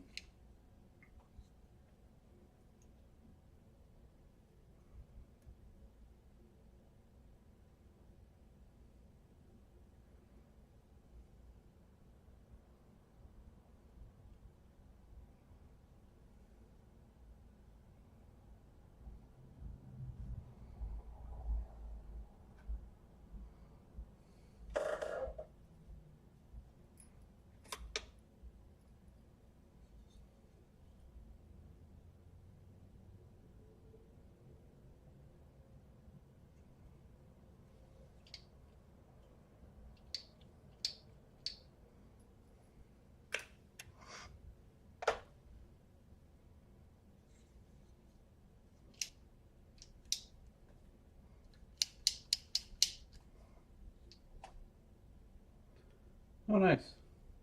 I need to get back to the convention circuit at some point. I miss it. I haven't been to one since 2019. I went to 2017 Monster Palooza. I was there with Brian Sills and Robbie Atkinson. And then I went again in 2019 just with Robbie. I don't think Brian was there for that one. I was planning on coming back for 2020, but the pandemic happened, everything shut down, and I just haven't really gotten back into the convention circuit since. So, but I'd like to. It's a little difficult with my wife being disabled, and yeah, it's kind of hard to logistically work all that out, but it's something I'd like to strive to do again.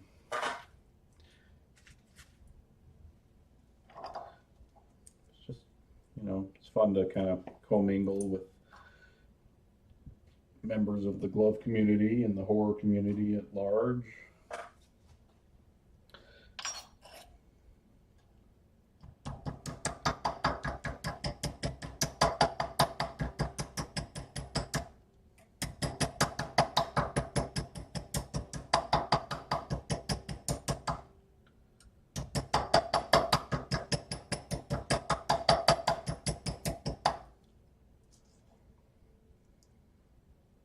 Not gonna lie, it did feel kind of cool to, like, when I went to the convention, the 2017 convention. It was my first time going. Um, that's the only time in my life I actually felt like a celebrity of sorts, just because of my experience of when I got there, what I heard, because I showed up a little late. The day had already gotten started. I showed up just a little bit later. Robbie and Brian were already there, and I showed up a little late, and there was this big crowd of people gathered at the table. Maybe 15 people, give or take. Well, it's not a huge crowd, but a crowd nonetheless. Anyway, as I showed up, I heard like some people, like as I was unpacking my things, I heard somebody say, "Look, it's Mark from Knife Gloves." It's like it's Mark. And I was just like, this feels weird. It's like people are excited to see me. That was weird. It was the only time in my life where I was like, this is a little taste of celebrity. It was pretty cool. I'm not gonna lie. It felt good. So, to be recognized in the community, it's like, oh, look who it is. So it was fun. I don't let that kind of stuff go to my head or anything like that. But that's just a memory that I have showing up, and I just remember specifically. It's like look, it's Mark from Knife Gloves. And I had another funny experience. It was at 2010 Flashback Weekend. I was at the booth. There were a bunch of gloves from, I believe they were Brian's gloves at the convention. Brian wasn't there, but his gloves were. I think he had shipped a bunch of gloves to somebody in Chicago, and they were selling the gloves for him. And um, I was, everybody left the table. They asked me to just kind of watch the booth for a little bit. And so I was just at the booth, and a guy came up to the table, and he was just looking at the gloves, and he says, "These are cool, but the one that I have is better." And I'm like, okay, it's kind of weird to say. It's like we're trying to sell these gloves, and he's touting, he's like, "I have one that's better." My brain was like, that's kind of rude. But he reaches into his backpack and he pulls out one of my Avenger gloves. and, and in my brain, I was just like, "Oh my gosh, that's one of mine." and, I didn't say anything to him right at first, but um, I was just like, "Oh, that is a nice glove." He's like, "Who made it?" And he says, "I think he's in Arizona or something." Close. He's one state away. I'm in Salt Lake City, Utah. And but anyway, I just said, "Let me think." I was putting on a ruse. I was just thinking, like, who lives out in that direction? I said, "I know Chris Grantner is in Louisiana." I said, "But who's in Arizona?" I said, "Now, could it be Mark from Knife Gloves? I know he's in Utah." And then he kind of just goes, "Yeah." He's like, "It was Mark from Knife Gloves." And he says, "I think his work is great." And I was just like, "Oh yeah, he does make pretty good gloves." And I just extended my hand to shake his hand, and he kind of looks at me and he grabs my hand. And I said, "Hi, pleased to meet you. My name is Mark Petrie." And he's just like, he's like, "Oh," it's like, how ironic that it's like a guy would come in and say, it's like, "Oh yeah, I've got a glove here that I think mine are better than these." And I'm like, it's not a competition, but it was just ironic that it happened to be one of my gloves, and he was talking to me. It's like, dude, I'm the guy who built it. So that was, it's stuff like that that just stick with you, and just really makes the convention circuit a lot of fun. And just to go meet people within the community, and to, I didn't know who he was. He probably just one of my customers on a list, and it's like I didn't know him from Adam. And uh, to have things like that happen, it's it's pretty cool. So anyway, sorry for my little banter there. But.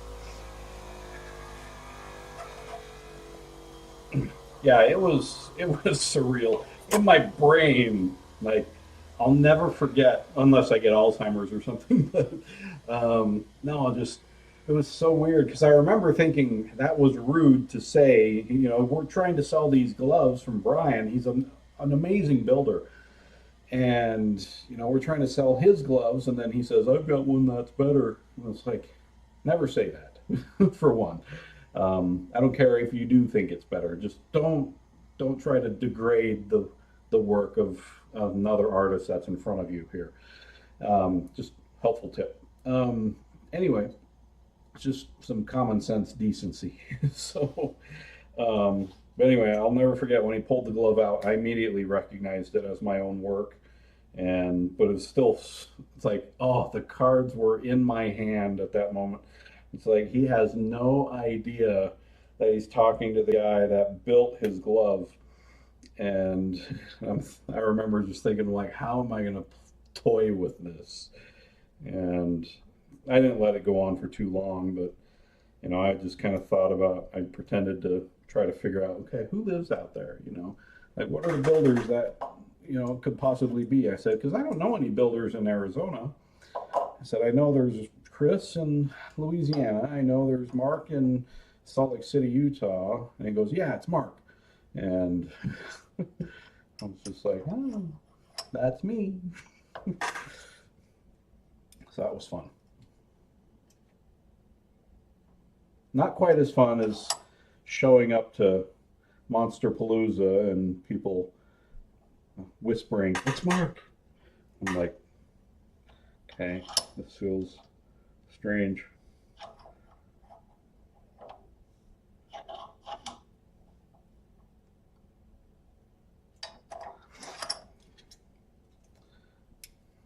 Okay, I think I might have to redo this rivet. Yeah, I screwed that one up.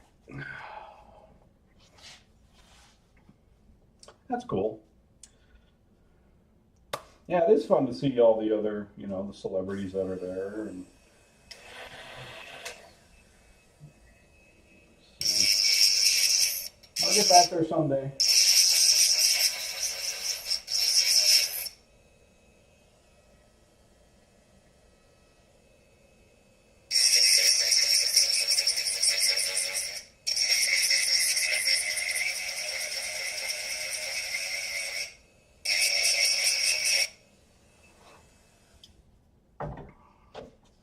Now, when I set this rivet, it kind of went in crooked, and so let's see, was that in 20? That was 2010, or the flashback weekend where he pulled one of my gloves out. That was 2010. I've only gone to flashback weekend once, and that was 2010, and that was when we presented the original glove to Robert. That was the first time I ever saw the Hero glove in person. Was at that convention. So that was 2010. Unless I'm wrong about my dates, but I believe it was 2010. I mean, it's a long time ago. We're talking 15 years ago at least. So, but I think I went to Flashback in 2010. I'll have to look at the timestamp on my YouTube video, but I think it's 2010.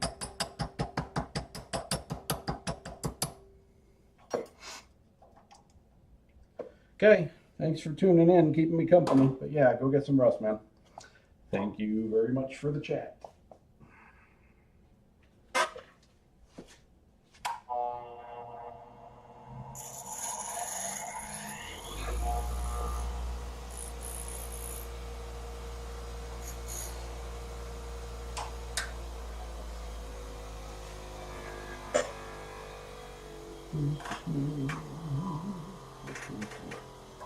All right, let's see if I can do this without screwing that up again.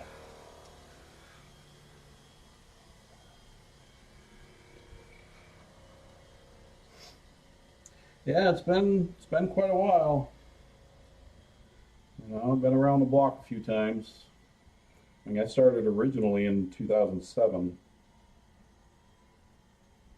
probably around August 2007, somewhere around there. I know it was slightly before Halloween because I remember I got a Halloween catalog. That's where I saw probably a NECA glove, or a Ruby's, actually. It was probably a Ruby's metal Freddy glove. And that just kind of reminded me of my childhood, that it's like, oh my gosh, I'd always wanted a metal glove. And I just had forgotten about it all these years.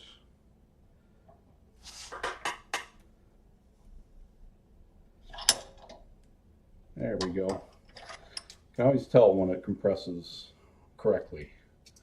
So, yeah.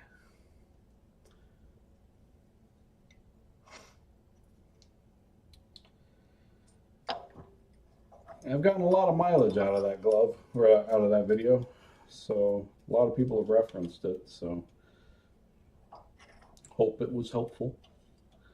Granted, that was way back when I was new.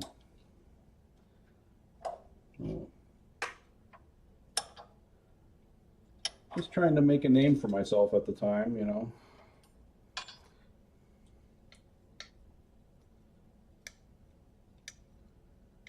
Okay, that's rubbing Gotta fix that. You know, it's like you want your gloves to be quality. You know, I don't like when the fingers don't move smoothly. So if something's rubbing somewhere, I try to solve that. Just gotta find out where it is. Even if it is just a tiny little adjustment. Let's see, where's my pliers? They're there. Now it's getting the pliers in the right spot. Let's see, I think I'll have to do this a little differently.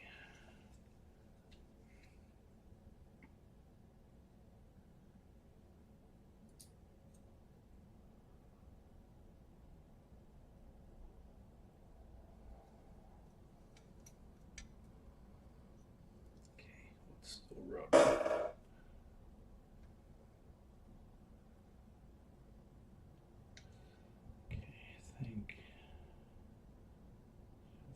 Curve this a little bit.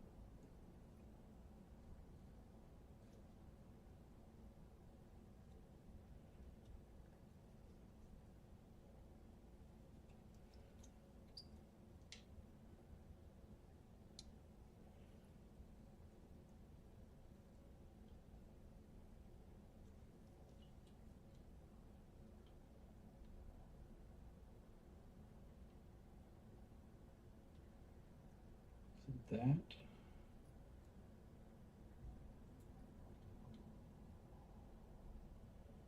Still feel it catching some more. Where are you catching? Is it that?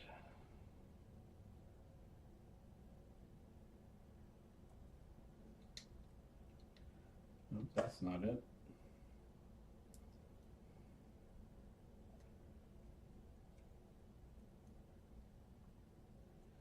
There's one thing I always try to do is like, don't just assemble the glove or don't set the rivet and be like, okay, it's good to go. It's like, no, check your movement.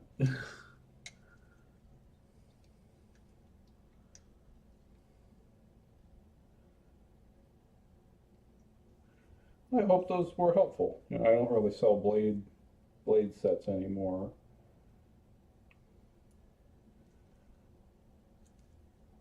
I mean, I just recently got an inquiry about blades, but offering blade sets, I would run out way too quickly, and it's really difficult to restock on blades. You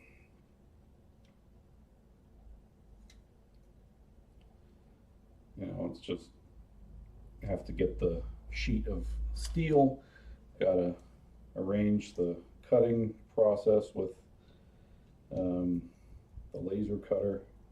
Okay, it's still catching for some reason. I wonder if it's the rivet.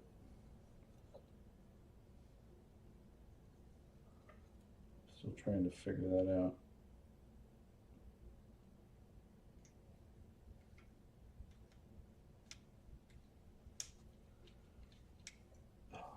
I'm gonna lose some weight. I just look up and I just see my gut protruding from my shirt. It's like, no. I used to be so thin. I got to middle age and my metabolism was like,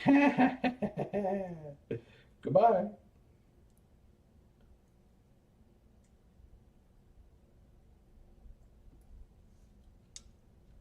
Okay, I think that's, I'll be happy with that.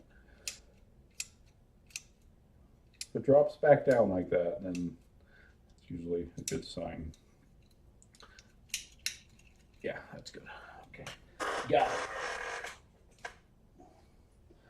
That's just a tip that I would always give is, you know, once you set the rivet, you know, always double check your movement. If you feel it catching, you know, you want it to have a nice, smooth, gliding movement. Unless you like your gloves herky-jerky. So,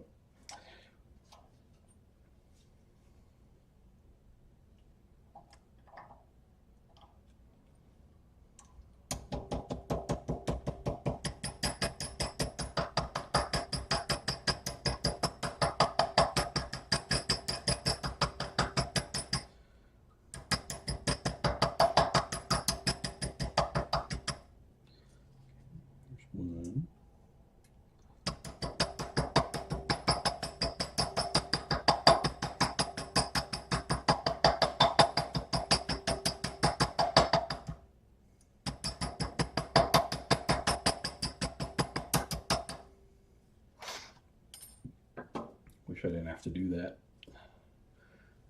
Wish I could just grab the rivet and go straight to setting it. But nope, all these stupid little steps. You know, that's what really makes a glove take a long time to build is, you know, if you care about your work, I would say, you know, you pay attention to little details like that.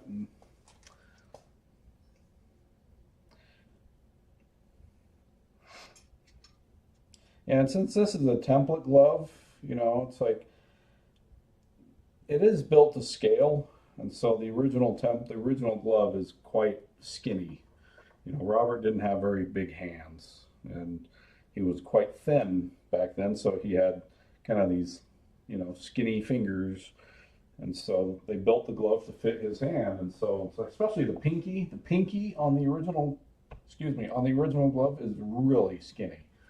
You know, it's like, my goodness, how do you fit a finger and a leather glove in there?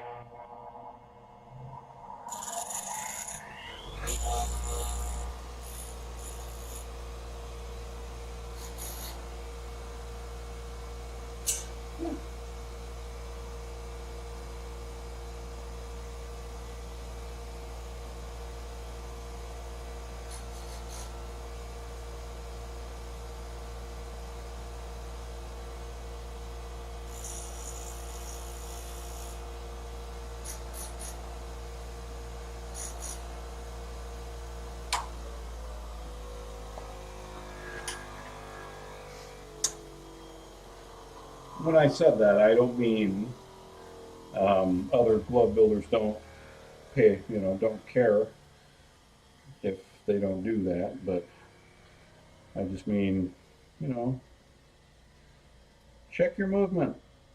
Because I've had gloves sent to me before where it's just like, okay, the builder clearly doesn't really care here about how well their gloves move.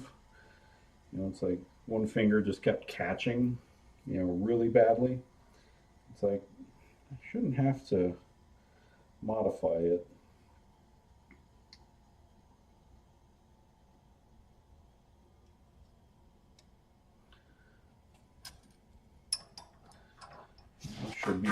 It should come pre-modified as part of the construction process.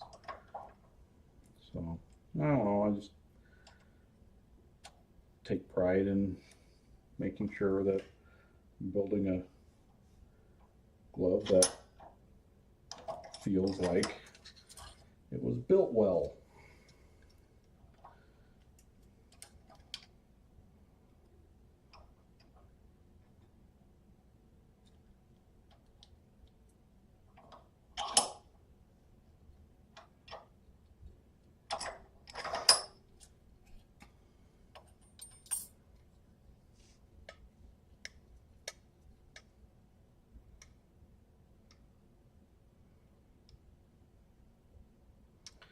You know, and sometimes it's all it takes is just a tiny little movement just to give the copper just enough breathing room just to get by without rubbing on another surface.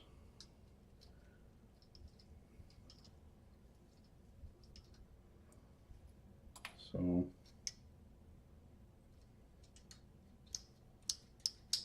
sometimes it just takes, you know, just do this a few times, you know, and wherever that friction point is, it'll smooth out, you know, and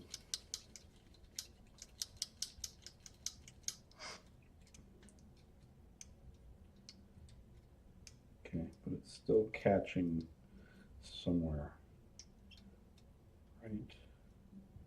Yeah, I see it. And oftentimes, if you just look, it's like where, you know, you see clean copper, it's like where you see, it's a basic, just a friction point, you know, it's like, I just take a really skinny Phillips or flathead screwdriver and I just kind of wedge it in there just to ever so slightly bend the copper just to give it some more clearance.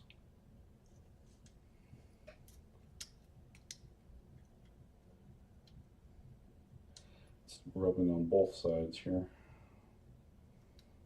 So let's do this.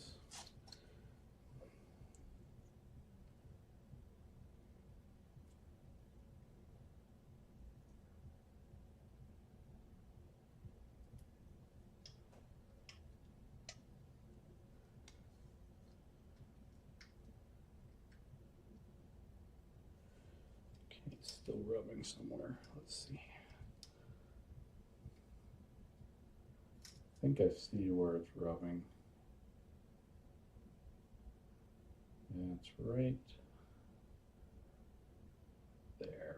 Okay. Super minor.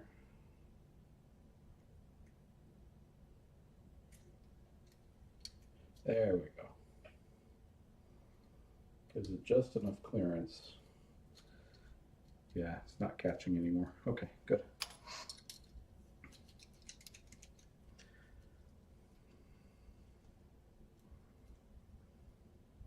All right. Shall we attach this bad boy to the back plate? Let me see, did I do the, I gotta do the little detail in the finger here. Let's see.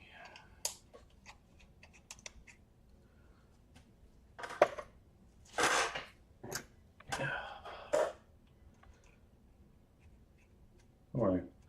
I know it's past midnight, at least where I'm at. So.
All right. Okay, let's get 4 rivets here. 1, 2, let's see. So, okay, the post, the rivet with the post is the one that goes through the flat of, that's the cap on the piece with the post is the one that is exposed on the front of the glove.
All right.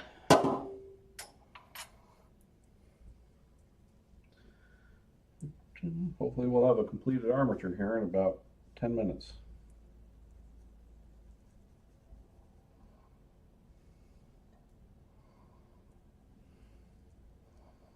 Barring any unforeseen screw-ups, obviously.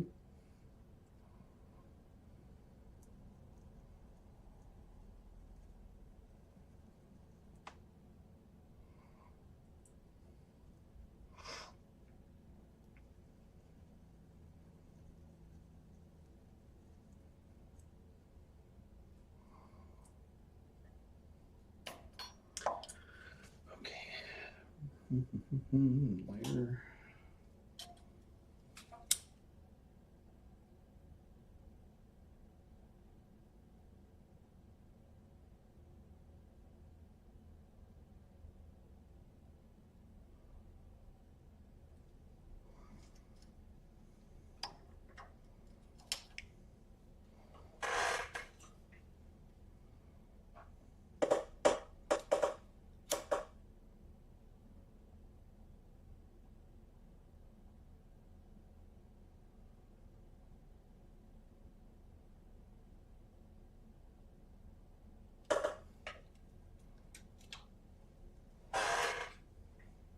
Just be careful when you've got blades pointing at you. Yeah, smoking, I can't say I blame it on my Mormon upbringing, but Mormons don't smoke. So, I guess that did help steer me away from ever picking it up.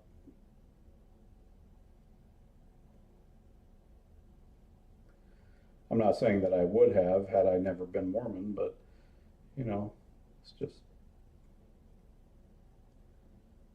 kind of ingrained in my psyche that don't touch cigarettes. Right.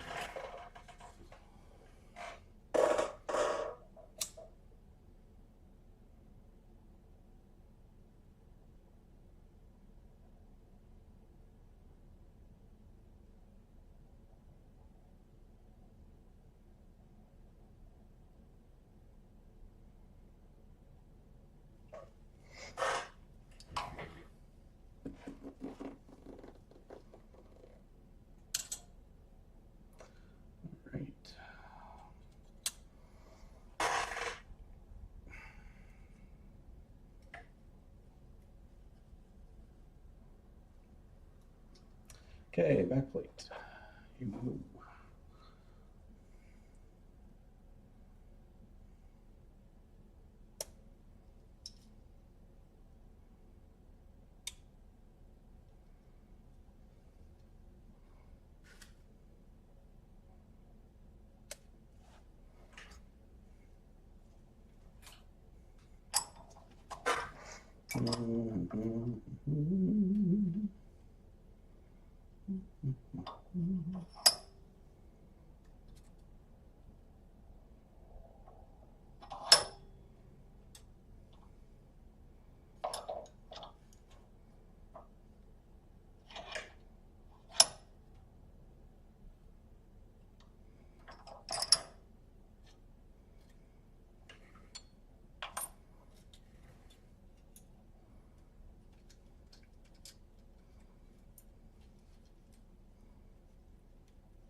Okay.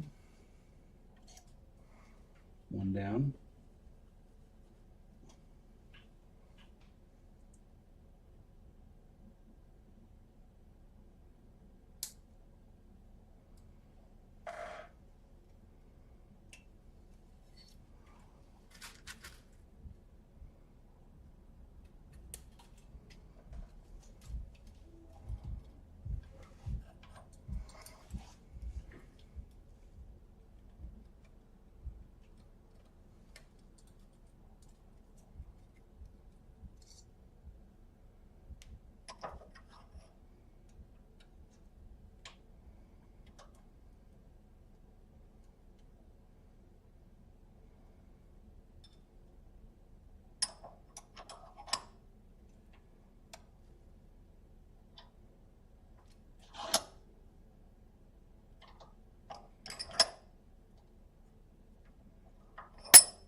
Two down.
I'll show it to you once I'm done here. Fingers are probably a little darker than I'm used to doing, but you know, with the part one, you know, I think it looks fine. You know, because you'll think of the, you know, the picture of Lou Carlucci just after having built the glove. He's got the glove outside. You know, so they're not like a nice caramel color. You know, they're a dark, you know, rainbowy, you know, just a heat treated copper color, you know, but they're dark. So, let's see. And so that's just kind of what I'm going for on this, and especially since the customer I'm building this for, he ordered 2 gloves. He ordered a part 1 template and a part 2 template. And so I want, you know, each one to have its own distinct visual look, because he's going to see them side by side. So I didn't want them to look similar in any way. I wanted them to certainly look different.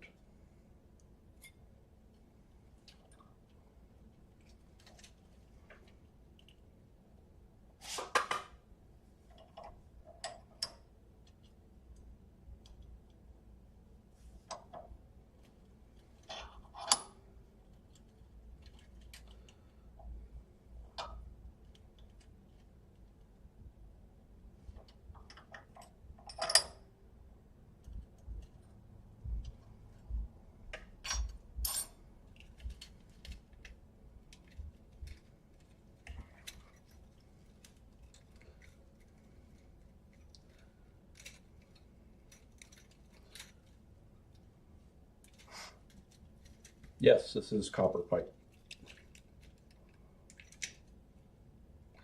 Okay, there it is. Let's see.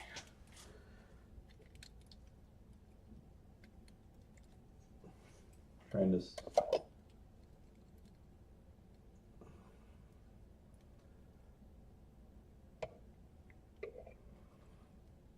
Let's see here.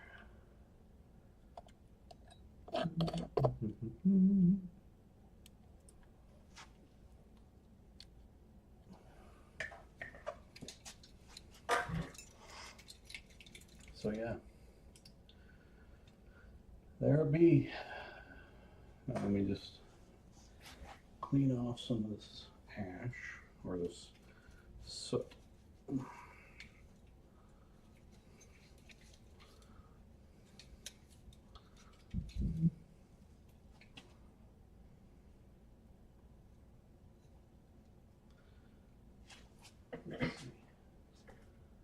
Okay. So I'm gonna sharpen these blades. Let's plug this in though.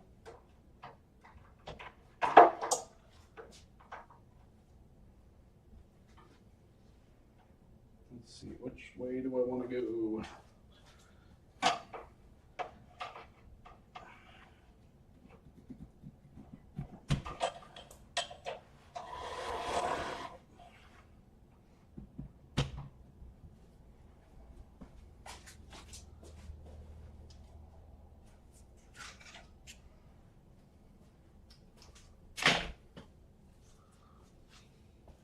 My fine grit standing belt.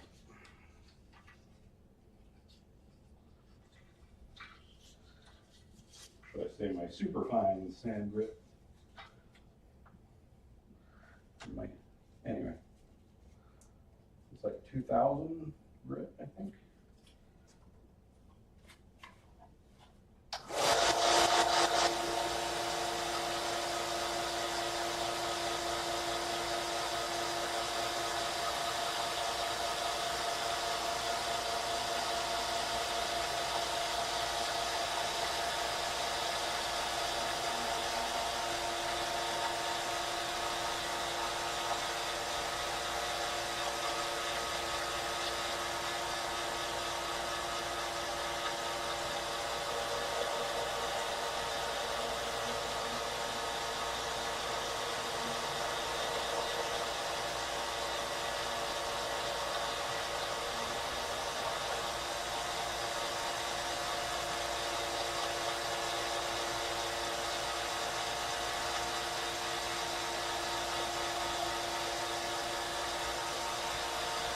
Probably should have done this before assembling it, but that's okay.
Be careful.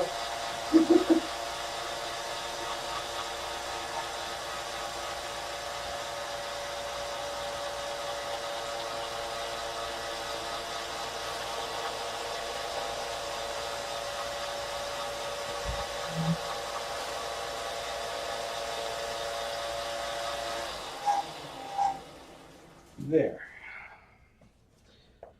If you couldn't tell, I really have to pee. It just hit me.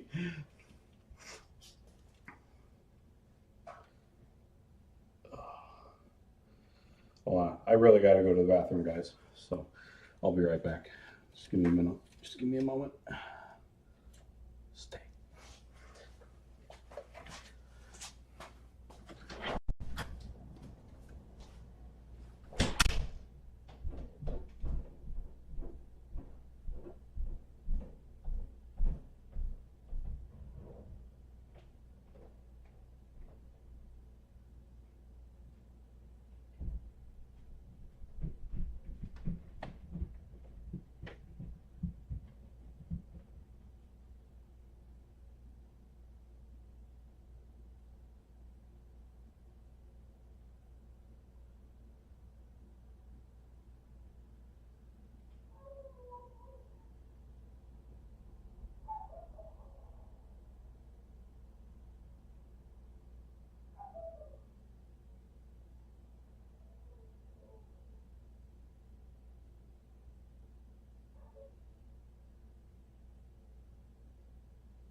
right. All right, let's see. Let me see. Sorry, I'm getting caught up on messages.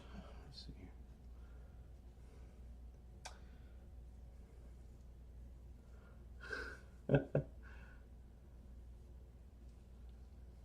How do you order a glove?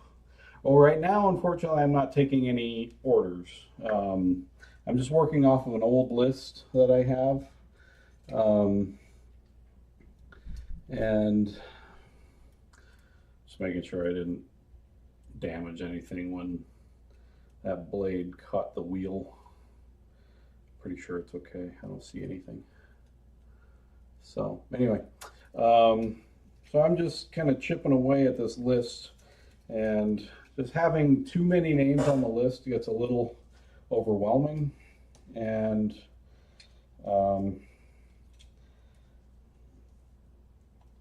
so I stopped adding names to the list for a while, and I'm just trying to chip away at it and get it shortened down. But generally, when I am taking orders per se, you don't really place an order, you just ask to be put on my list, and then I just kind of work down, and then when I get to your spot, and then I reach out to you, and then we just arrange the transaction. You tell me what glove you want. Generally, you tell me what glove you want when you get on the list, but you know, you can change your mind, at least up until the point I build it. And so you just tell me what you want, and I build it, and then once it's done, you pay me for it, and I ship it to you. That's pretty much how it works. I used to take money up front. I mean, I still do on rare occasions, you know, usually like when I'm in a dire straits emergency kind of situation. Usually it's just one order. I don't like go to a bunch of people and say, "Hey, y'all prepay for your gloves." No, it's usually just one customer, and then I usually prioritize that customer. And because I don't want people to be without their money or their glove for too long of a time. So that's why I just do the list. You know, just get on the list. You're just standing in line, just waiting for me to get to your name. And when I get to your name, you know, I work for you, and I build it for you, and then I ship it once you pay for it. And that's pretty much how it goes. And so, but unfortunately, right now, I'm not looking to add any new names to my list. I wish I were superhuman and I could just fly through all these orders.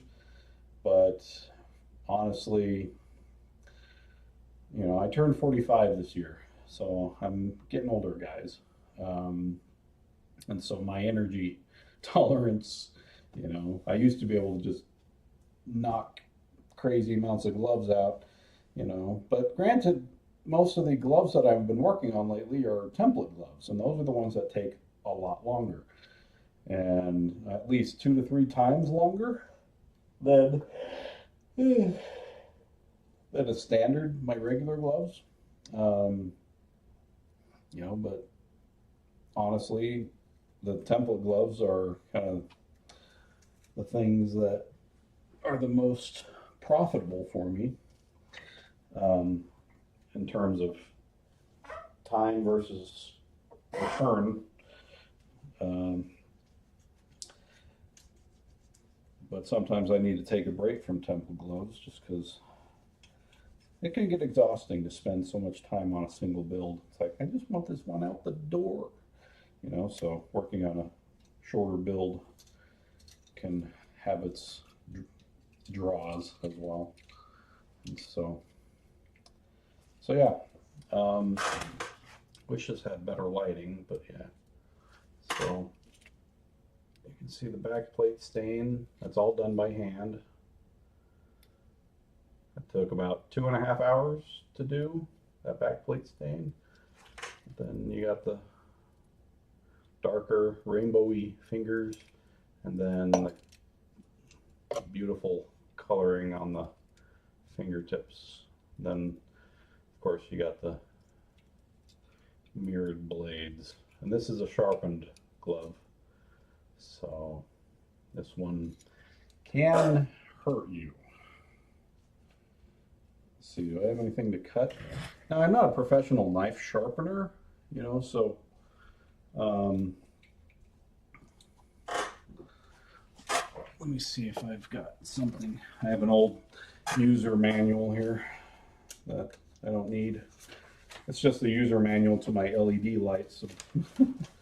So we'll see if I can cut this. Ooh. See. Yeah, it's starting to tear on me. Hold on, let me just tear out the page. It's too awkward. Again, let's see that. Oh, it's got a burr on it. I wish I had a leather strap to take off that burr. This might not cut perfectly cleanly because of that burr. I can't find my little, I had a little knife sharpener down here, but I can't for the life of me find it. So I might have to go buy another one or just use the one that I have upstairs in my kitchen. So anyway, so let's see how this goes. Okay, so that worked. Now let's try the middle finger. That was the index finger. Okay, try not to poke myself here. This is middle finger. That one tore just a little bit, so I'm sure there's a burr. Yeah, there's a burr on that one. So I can file that off. Ring finger. And this paper is getting awkward to handle. Okay, green finger. Nope, that one needs work. Let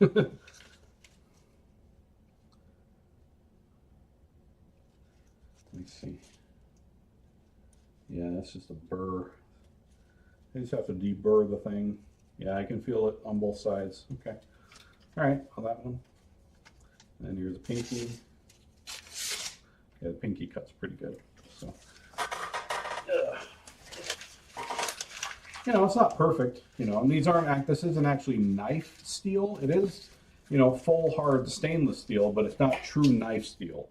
So, and plus, I'm not a professional knife maker, and so I'm just trying to put an edge on them. You know, but they do need to be deburred. Yeah, I can feel the burr on that. And that is going to affect the cutting edge. So I just, you know, I mean, I do have this. It's a knife sharpening stone. Let me see.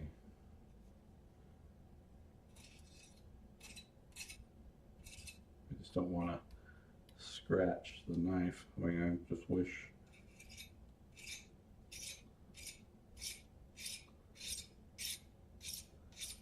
Wish I had my actual knife sharpener. Well, the burr is better.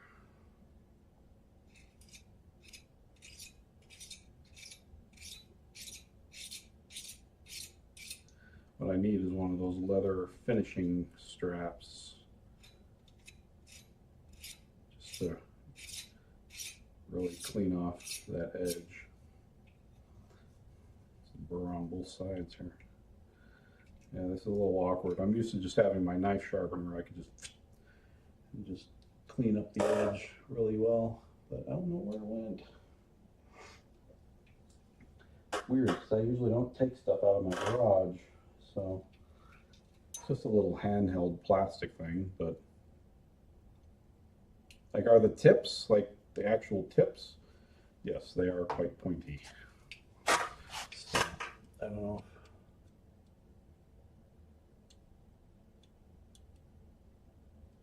I mean, this thing, you could certainly do some damage with it.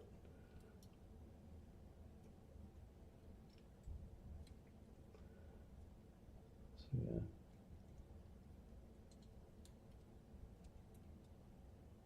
See how pointy they are.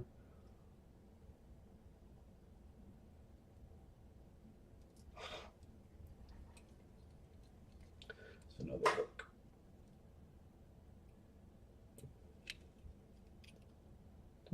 So yeah.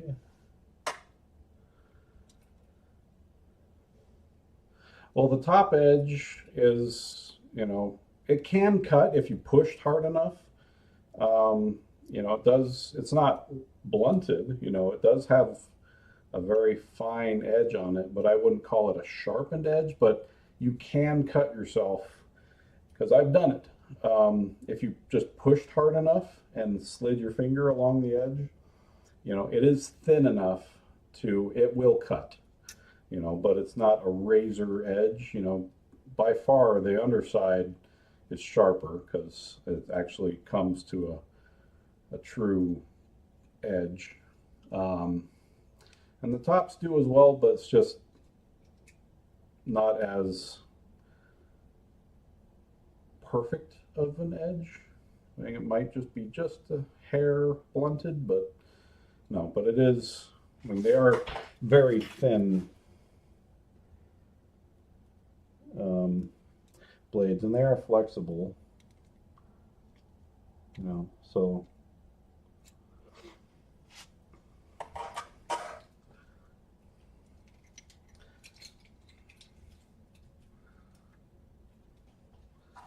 I'm just going to throw in some mock rivets. Yeah, this is a $1,000 glove right here. And so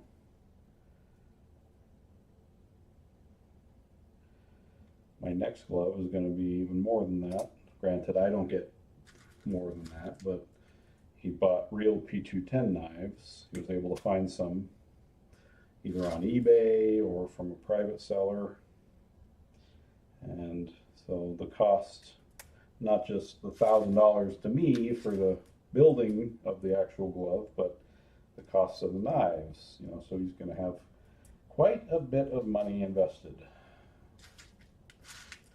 So, yeah, no, these template gloves are the top of the line product that I make. So, and I don't sharpen them all the time. That's by request.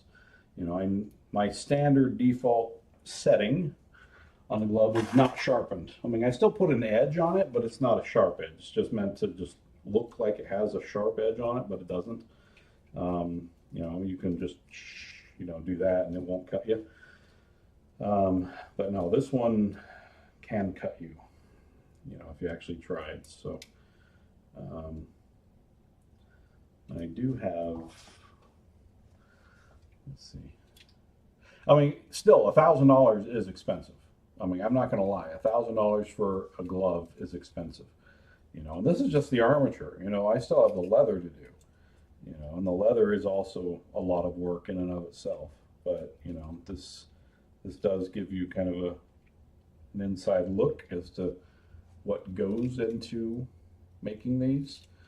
And template gloves are kind of their own thing. And so yeah. I don't know where I was going with that, but yeah, they are expensive though. I'm not gonna lie. $1,000 for a prop, replica is a big investment. And we priced it at that to try to deter sales, because we wanted to limit how many we made, and try to drive people to the cheaper options. You're like, no way am I going to pay $1,000. People do. It's like, oh my gosh, probably half of my orders are for template gloves. So, and that's just crazy to me. That people put a lot of money in this craft. Yeah.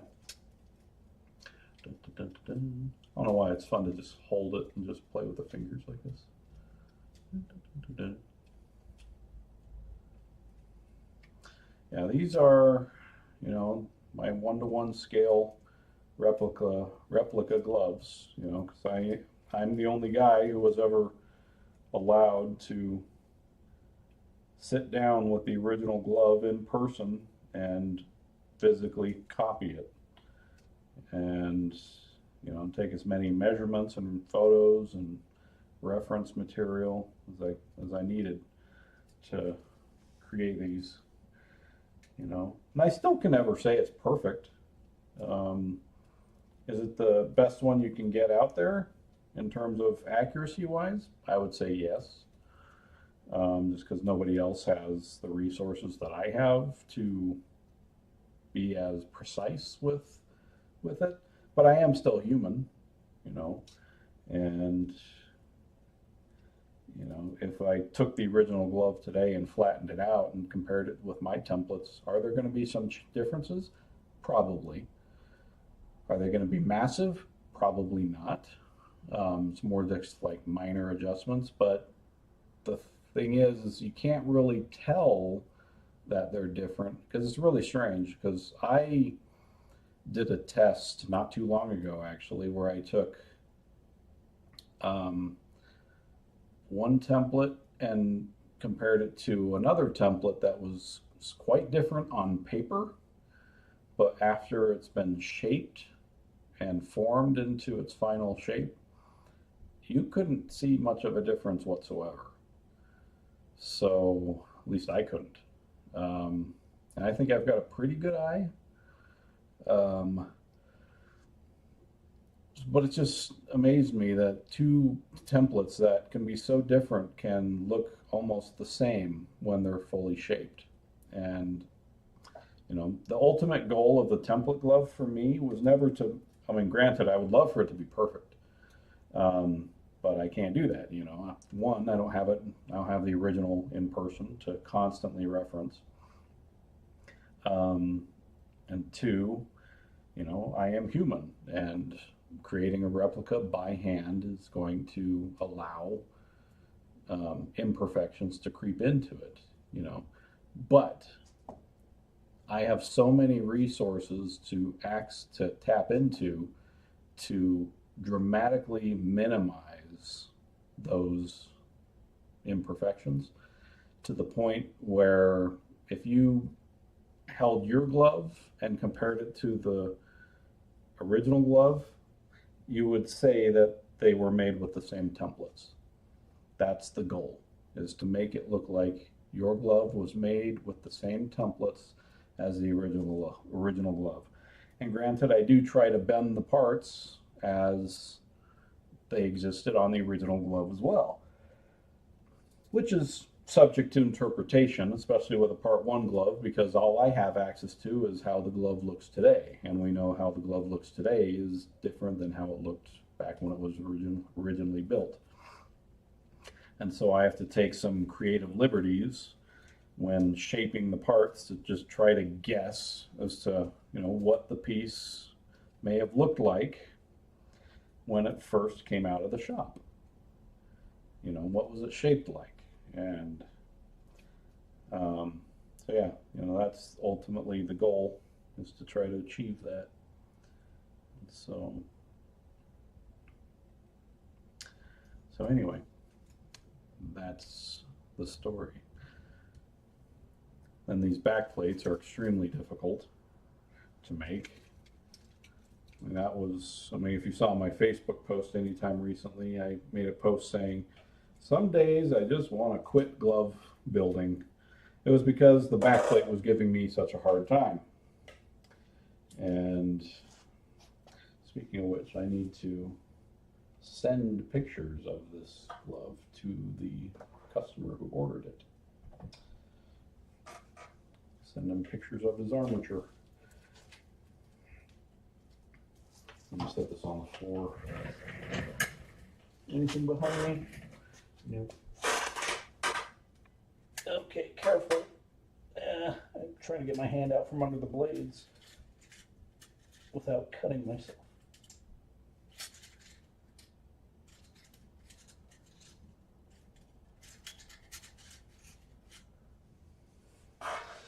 All right. So if you want to see these pictures, I'll post them to my Facebook page if you have access to Facebook. Let's see. It's not the ideal lighting, but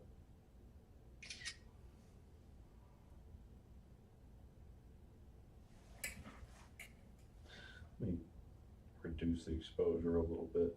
It's a little bright.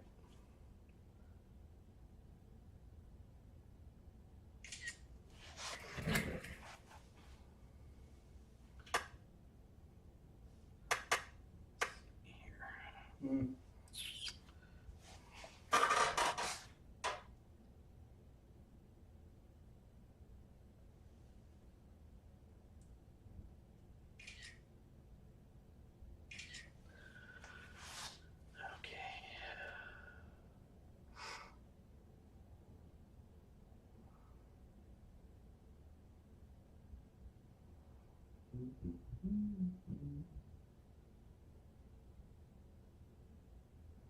Delete that one.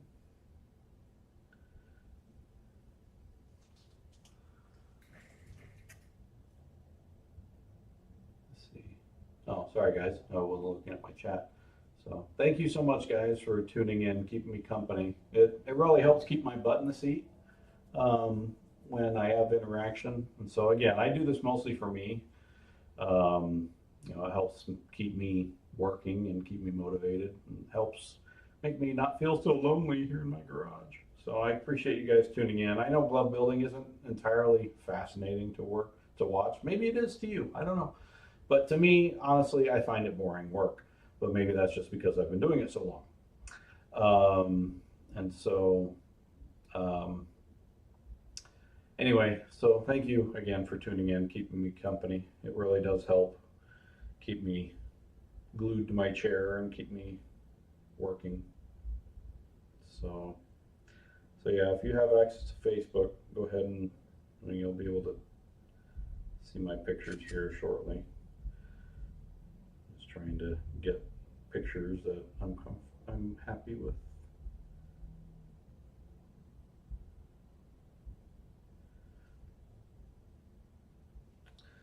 Let's see. Sir, trying to not drag the armature on the middle or on the ground. Let me see. Try to spread the fingers a little bit.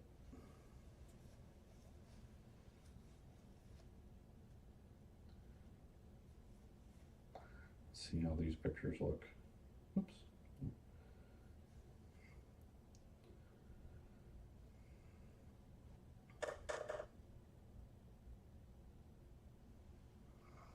Just don't necessarily like the lighting in this. It's a little harsh.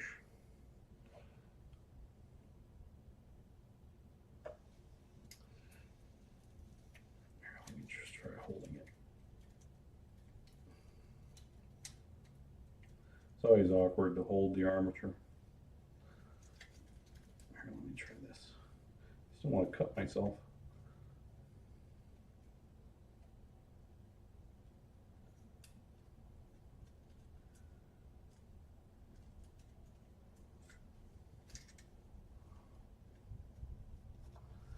Okay, let's try this.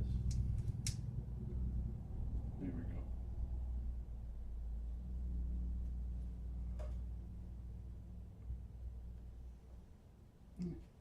It's too far.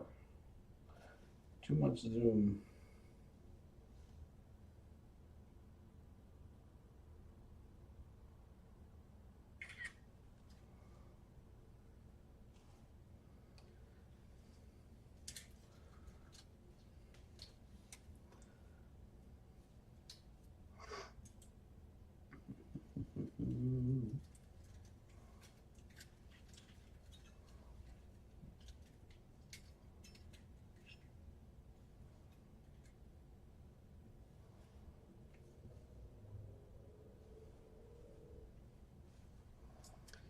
It's awkward. I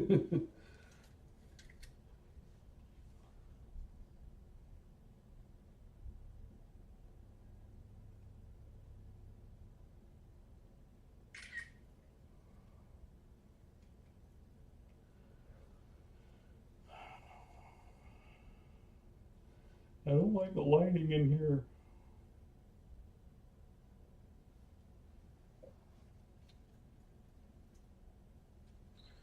me see. Maybe if I put it on this towel. Sometimes having a lighter background just helps the picture look better. I'm not trying to misrepresent what it looks like. I'm just trying to get a good picture. Well, there we go. That looks pretty good.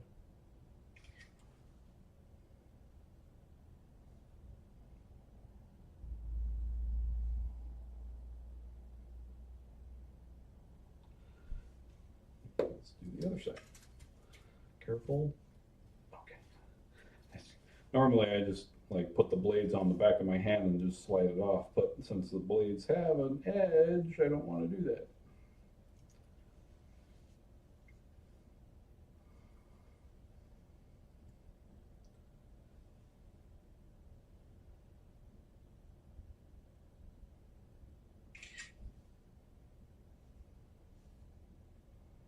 Yeah, I think these will be the pictures that I post.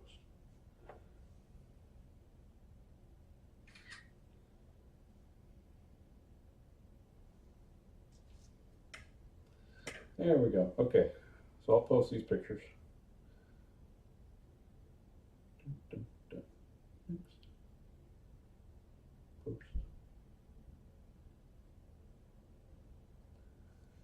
I gotta send these to the guy who ordered them. Let's go to my business page, go to my messages, go to him, and pictures. Dun, dun, dun.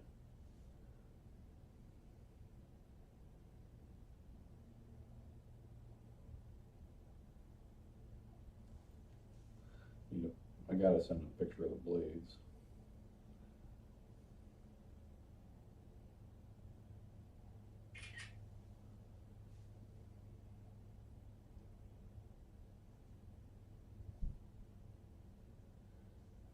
Gotta add that to my page as well. Switch profiles. Hey. There we go. Okay, my page. Pull up that post. Edit post. Add pictures. Add more. And add the blade one. Done. Save. There we go.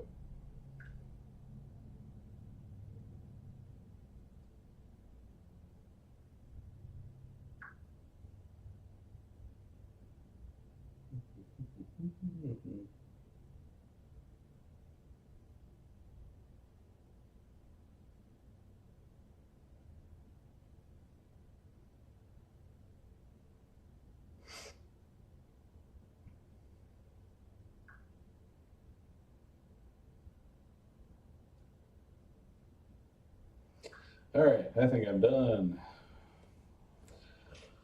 Oh, time for bed. Again, thank you guys so much for keeping me company, if you're still out there. And, you know, tuning in, helping me stay motivated to keep working. It's behold, completed template armature part 1 style. I just have to clean up the blade edges a little bit, but aside from that, she's pretty much done.